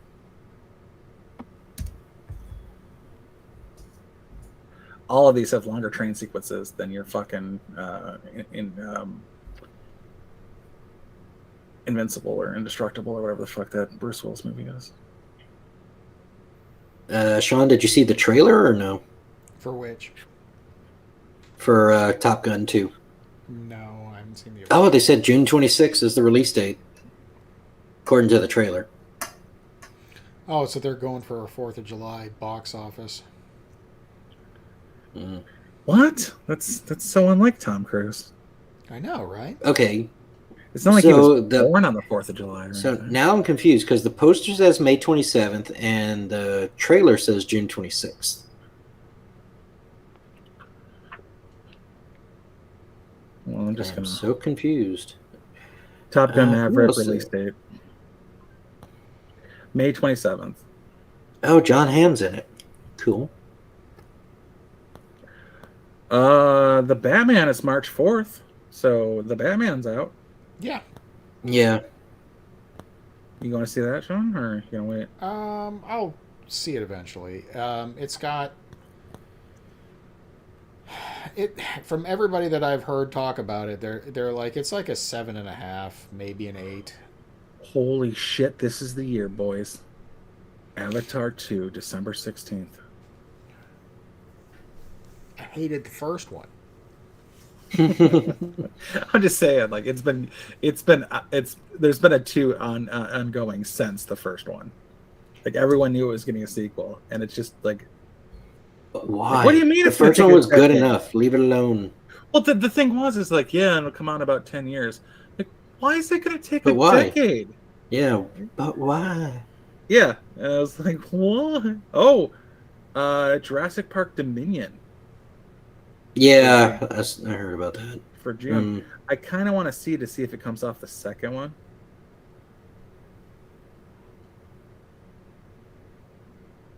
That's it for new ones. It's the Tom Cruise, it's Mission Impossible, Avatar, and Batman, and then it goes Days of Thunder, Stealth, which didn't even have Tom Cruise in it, and Con Air, which also didn't have Tom Cruise in it. Speaking of, that's something I noticed. Like I remember, do you remember Con Air? Either of you? Yeah, I remember it. Yeah, of course. Yeah. The evil guys got their comeuppance. Depending on how evil you are. If you were evil enough, you got your arm ripped off because you're a rapist and you die in a car crash or in a crash. A la Johnny Trejo, or you get crushed to death by a rock crusher, a la Cyrus the Virus. Mm-hmm. And there's just you don't get that same level of murdered to death because you deserved it in movies anymore.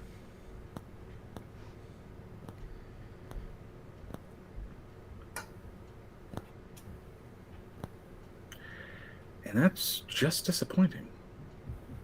Well, do they even make movies where that would be acceptable? Like, I'm trying Probably to think. not. I was going to say, Knives Out is the closest thing to a movie that would warrant that I can think of in the last couple of years, because unless it's everything else is just a not goddamn even franchise and shit. And they're making Knives Out too, so. But like you can't really kill anybody in a comic book movie because nobody actually dies in a comic book, kind of like a soap opera. Are they just going to a coma for forever? Now you only kill the people that don't deserve to die. In movies like Bond movies and shit like that.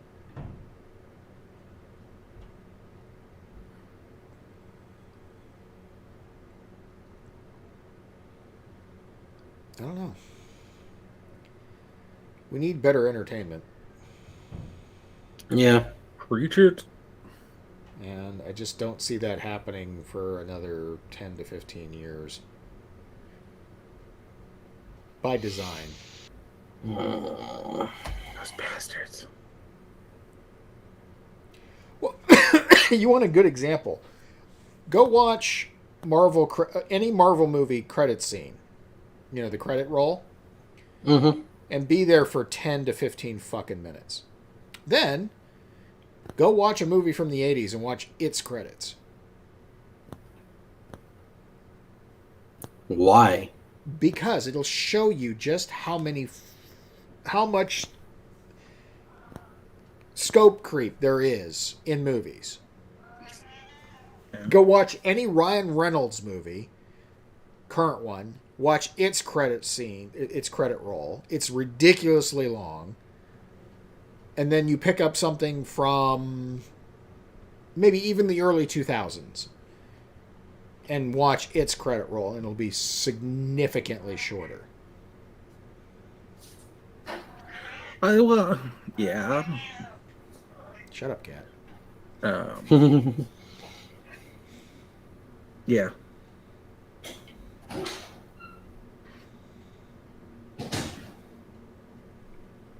But I mean, it also depends on the movie. Like the movies I watch, are awesome. No, the movies I watch are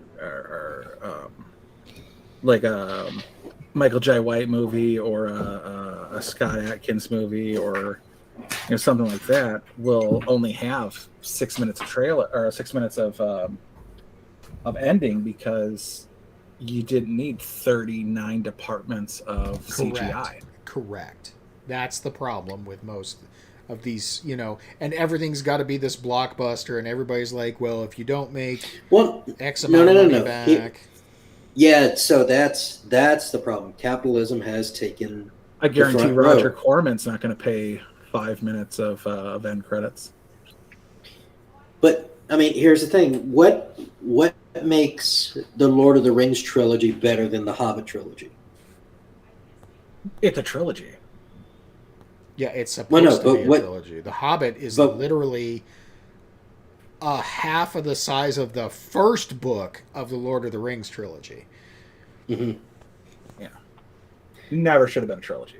Nope. But the thing that I like about about Lord of the Rings trilogy is that there's very little CGI. It's only what has to be done. CGI is done CGI. No. Everything else. No. So much CGI. But compared to the Hobbit, yeah. Lord of the Rings, equal amounts. all the orcs are people in costumes with makeup, and everything's handmade. It's all there.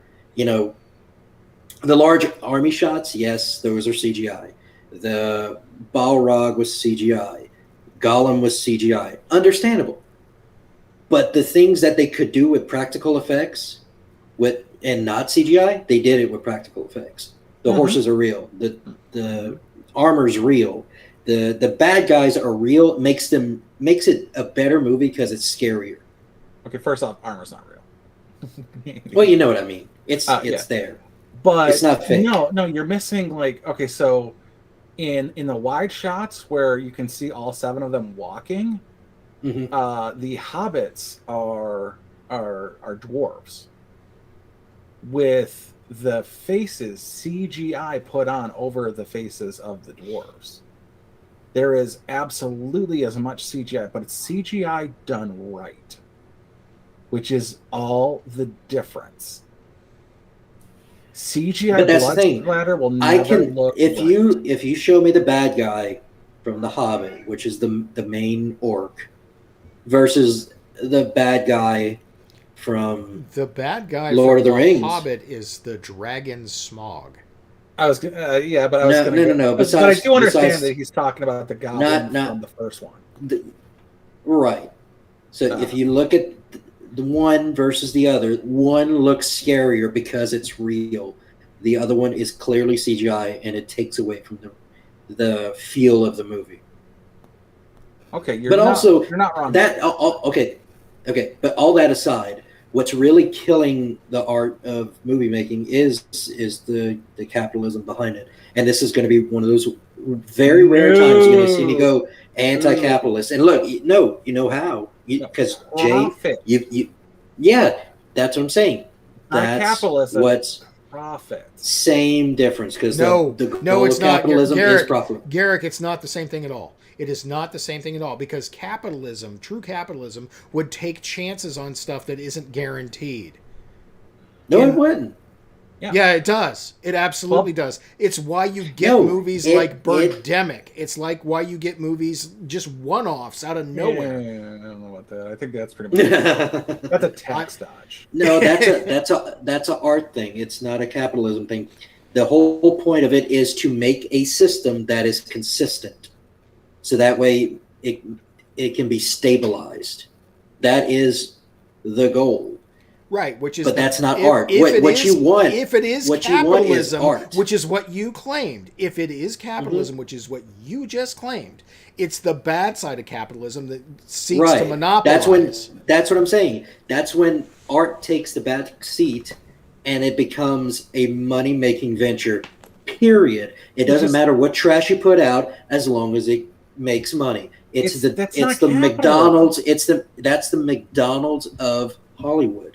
That's what it is. If that were true, we would have more weird one-offs, because Roger Corman was a thing that we discussed last week. It's not. This is why it's a greed. There's a monopoly in Hollywood that is Hollywood. Mac and the couple other things. It's the dollar menu's good. It's trash food. It's not good for you. Oh, none of it's good for you. Well, that's what I'm saying. The goddamn salad at Burger King is 1,700 calories. But that's what I'm saying. How many movies can you count in the last 5 years that were like exceptionally good? Like 5-star. The same no question. 5 years before and the 5 years before it. There are What's that? The same as the 5 years before it and the 5 years before that. I don't know. I see too many trash movies coming out. I've seen, there's another Fast and Furious movie. There's more MCU crap. There's more, and I don't have the biggest problem with superhero movies, but it's so fucking generic at this point. I'm tired of it. I enjoyed Knives Out because that came out of fucking nowhere, and it was a really good movie. That's why I was praising, because it came out of nowhere, and it's a really good story. That's why I was praising Bubblegum Milkshake or Gunpowder Milkshake and Bubblegum Milkshake, Gunpowder Milkshake and Cake. Is it me that's buzzing, or is it you? I think it's you. It must be me. Okay. I think I got it. But yeah, that's the thing. I don't want to be force-fed the McDonald's, Burger King, dollar menu trash that Hollywood's been pumping out. I want to see something new, a risk taken for a story. And Gunpowder Milkshake and Kate are that. Besides from the strong female leads, which has come out, they're up against Ghostbusters 2016, Captain Marvel, all of which were shit. Even though Captain Marvel wasn't that bad, it was still bad as a Marvel movie. But it's in the bottom 20% of Marvel movies. What? Yeah, and they did girl power, and they did girl power right. They're not getting notably noticed or anything, but The Hunt was a perfect example of coming out against character and being a fairly decent, not great movie. It was a good movie. I mean, I'd give it like a 4 out of 5. I enjoyed it. I thought it was a really good story. They do take their chances. The problem is when a studio loses faith in a rated R horror movie and turn it into a PG-13 shitfest. That's not capitalism. That's profit. Same difference. No, it's not. No, it's not. There's capitalism. Okay, to be fair to Sean, I'll take his point. It is the worst form of capitalism because it's taking the thing that actually is a risk and is worth taking a chance on and taking the safe route instead. No, you want capitalism? Marvel movies are capitalism. They're by no means my favorite movie, but they consistently put out factory-formed patties. It's the fast food that you're talking about. Right.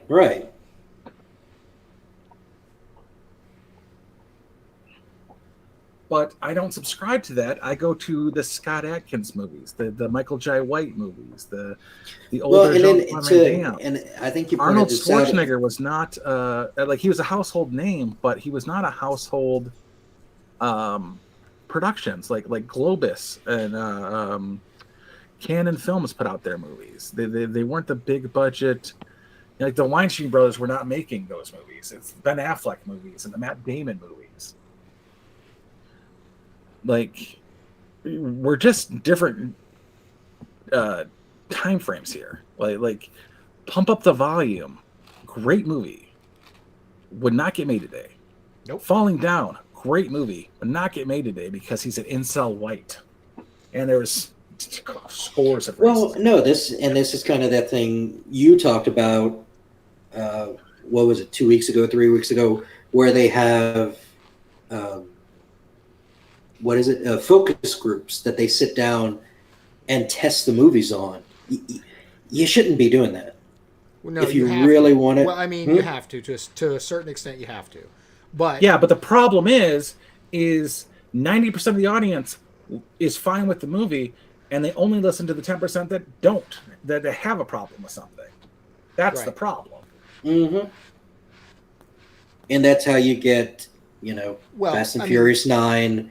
the What did you 35th think of Dodgeball? Marvel movie. What did you think of Dodgeball? I didn't watch it. You haven't seen Watch Dodgeball. Dodgeball. Watch Dodgeball. Okay. I've seen parts of it. I did see if you can dodge a wrench, you can dodge a ball. I almost said you can dodge a dodgeball. Jesus. You dodge a wrench, you can dodge a ball. Yeah. That was pretty funny. Not gonna lie. It also suffered from a studio demand after a focus group to change the ending. Tucker and Dale versus Evil. That's on my list of all-time favorites. It's a story about two hillbillies who are thought to be cannibal, murdering, inbred rednecks by a group of college students who end up throughout the movie being the bad guys, even though they're seen as the bad guys by the college students. If you haven't seen Tucker and Dale versus Evil, that needs to go on your immediate list. Okay. Let me find it. Add it to the list. And I love Alan Tudyk as an Alan Tudyk character. But I, Robot, also an Alan Tudyk movie, is a cookie cutter Will Smith movie.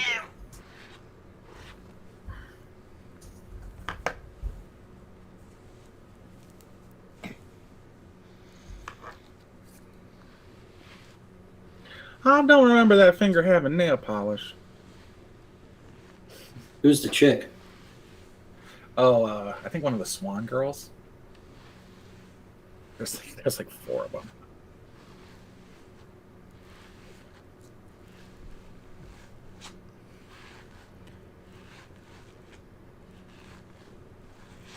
No, wait, is that one of the Swan girls?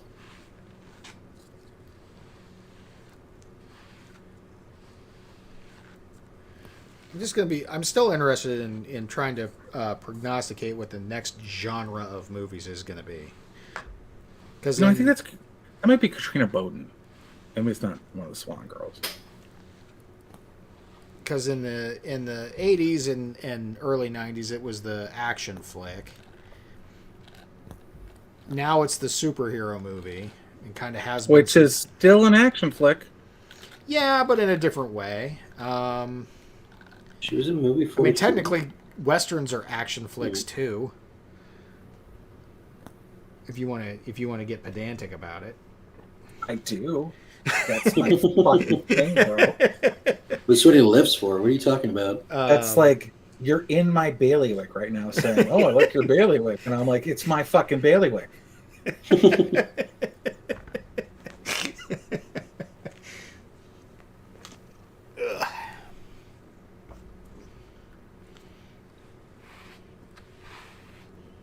Oh, no. They're rednecks, but they're murderous inbred hillbillies to the college kids, is what I'm saying. It's different.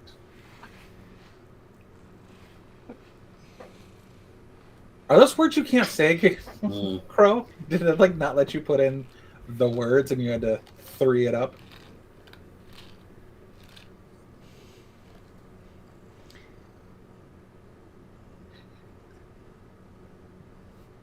Probably rednecks. But yeah, falling down. Dude's an incel. White nationals all the way with that militarized flat top and that.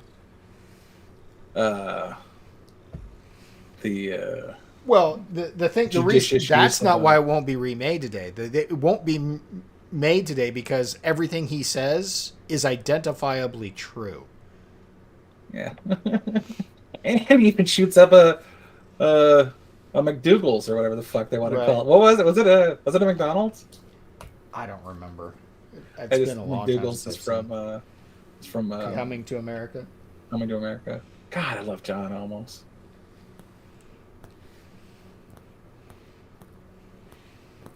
He's still alive, by the way. John Olmos. Is he? Yeah. Good for him. He's like 91. Still alive. But love the guy, not an ass you want to see in Beastmaster. No.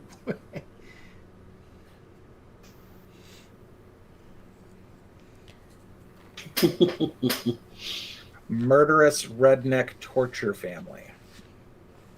It's different from old zombies. It's completely different.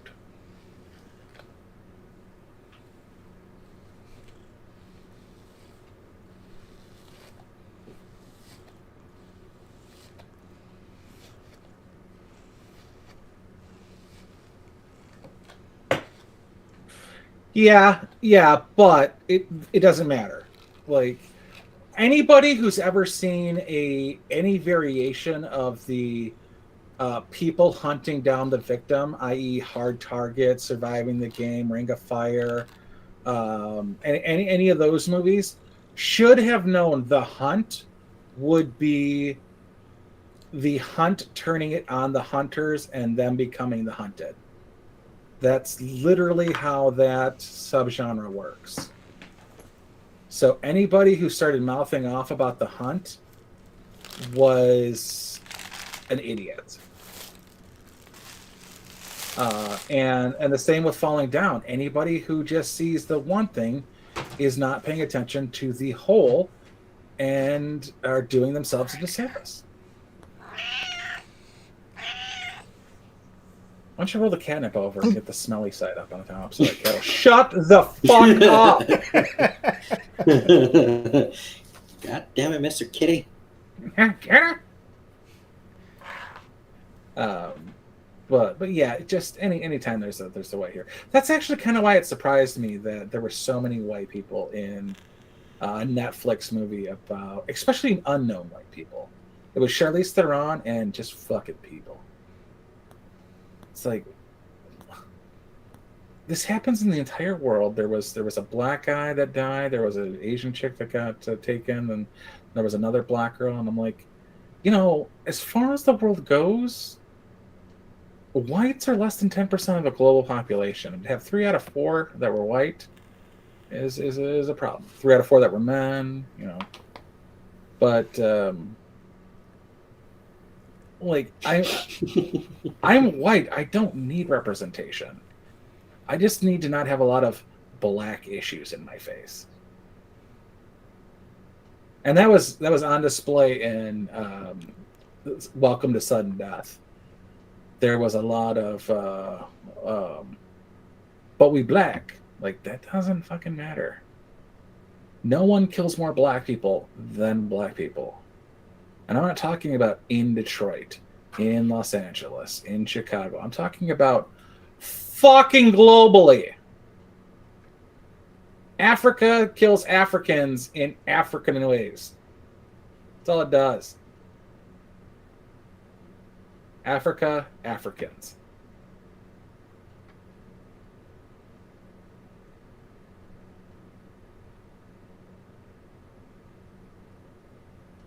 Number one victims of serial killers? Women? Prostitutes. Whites. Really? I mean, demographically speaking, probably more white people are serial killers. Which actually is brought unless you start counting African warlords. No, that's not serial killer. That's mass killings. It's different. But it's like, but yeah, because a drive-by in gang violence where you shoot up a street, that gets counted as a mass killing, not a serial killing.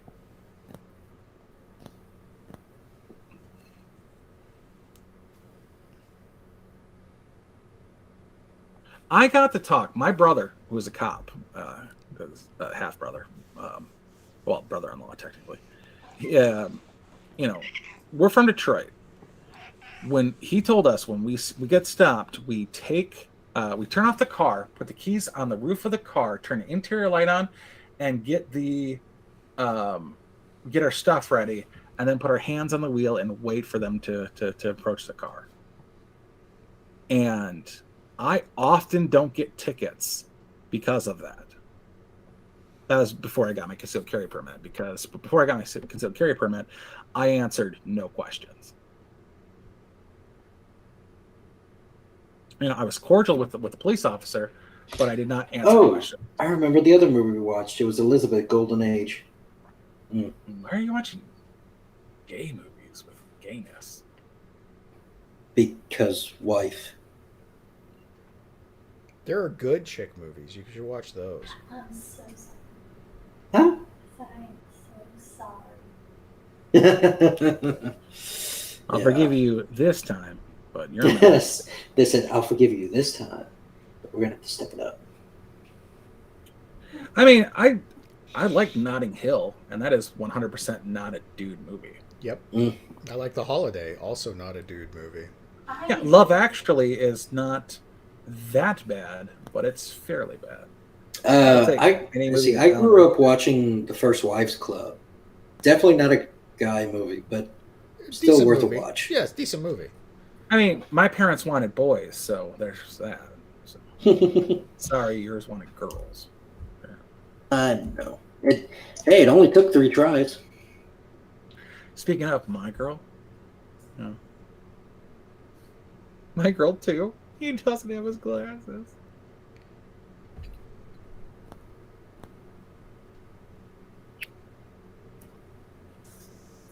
We jokingly talked about there was a robbery in the next town over, and a kid was shot in the back for his coat. Maynard unironically loves Love Actually, which is it's a good movie. I love Alan Rickman. But I'm not gonna suggest fucking Bridget Jones' Diary by any means to anybody. But he got shot in the back for his coat, and we jokingly said, "Gonna get you shot in the foot for your shoes," and that happened like within the week. I love Actually. But yeah, they can be good. A Four Weddings and a Funeral, Runaway Bride. There can be good. Pretty Woman. I wouldn't say it's for the dudes. Damn. I'm looking at movie 43. It's one of the lowest rated movies I've ever seen, at least on this website. It's Have like, you heard of Birdemic? oh, let me see. Because I don't know why. I don't understand why people I mean, I understand it's not a movie for everybody, but goddamn, there are some funny scenes in that movie. There really are. But that's what it is. It's scenes. It's like there's movies nowadays that are written for scenes instead of being written for movies. And like writers for the soundbite or like for the trailer, and I don't care for that.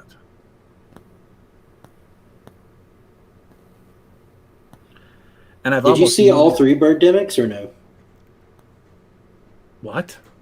Yeah, there's more Did than you? one. Wow, How the many last people are dodging taxes? Jesus Christ! The third one has a movie poster that looks like a Van Gogh painting. The Before trilogy? What's the Before trilogy? Like The Land Before Time? Because I love me Ooh, some. this one's even lower. It's a 1.4. Some Petrie. Littlefoot.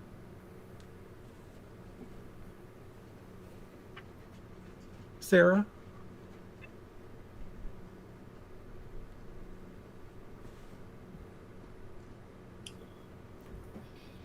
Lowest rated movie ever is 2025, A World Enslaved by a Virus. And it's a rating of 0.74. Oh, shit. There you go. Another movie for you to watch, J. Fry. Ooh, Dragon Ball Evolution is down on that list. It's actually number 3 for worst movie. Oof. I like James Marsters too. Before Sunrise, I don't know those movies.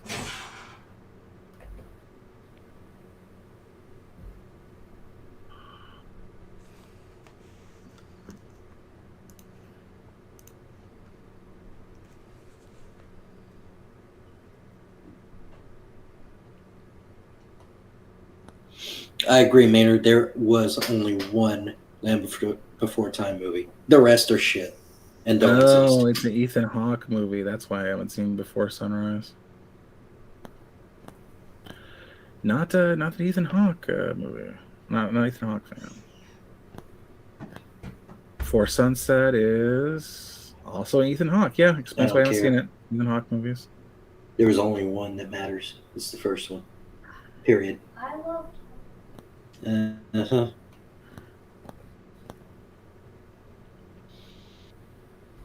I had all 16 movies. Of what? Land Before Time. There were 16? Pretty sure, and we had all of them. Jesus Christ. Yeah, no. At a certain point, the asteroids hit. What the fuck? They said at some point the asteroids hit. What the fuck? I mean, seriously.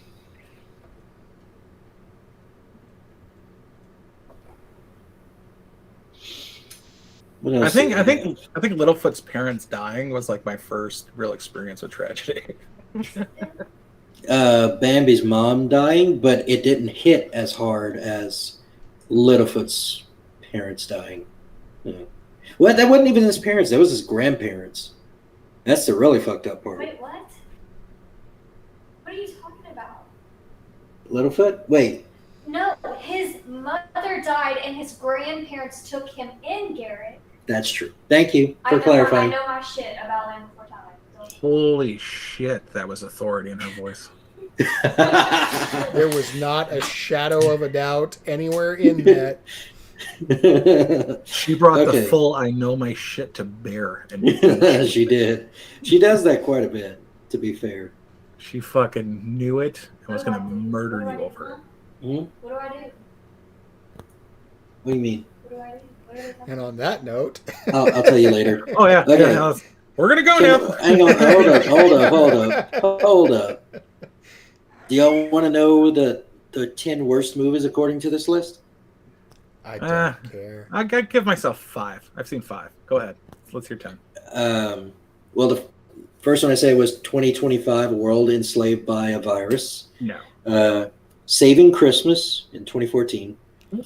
Oh, yeah, I've seen it. Okay. Dragon Ball Evolution. Seen it. Potato Salad. Don't ask. I don't even want to know. Airplane Mode. Seen it. 2019. Swiped in 2018. LaQuisha 2019. No. Food Fight in 2012. The Murder of Nicole Brown Simpson. Seen it. What's Up? Balloon to the Rescue in 2009.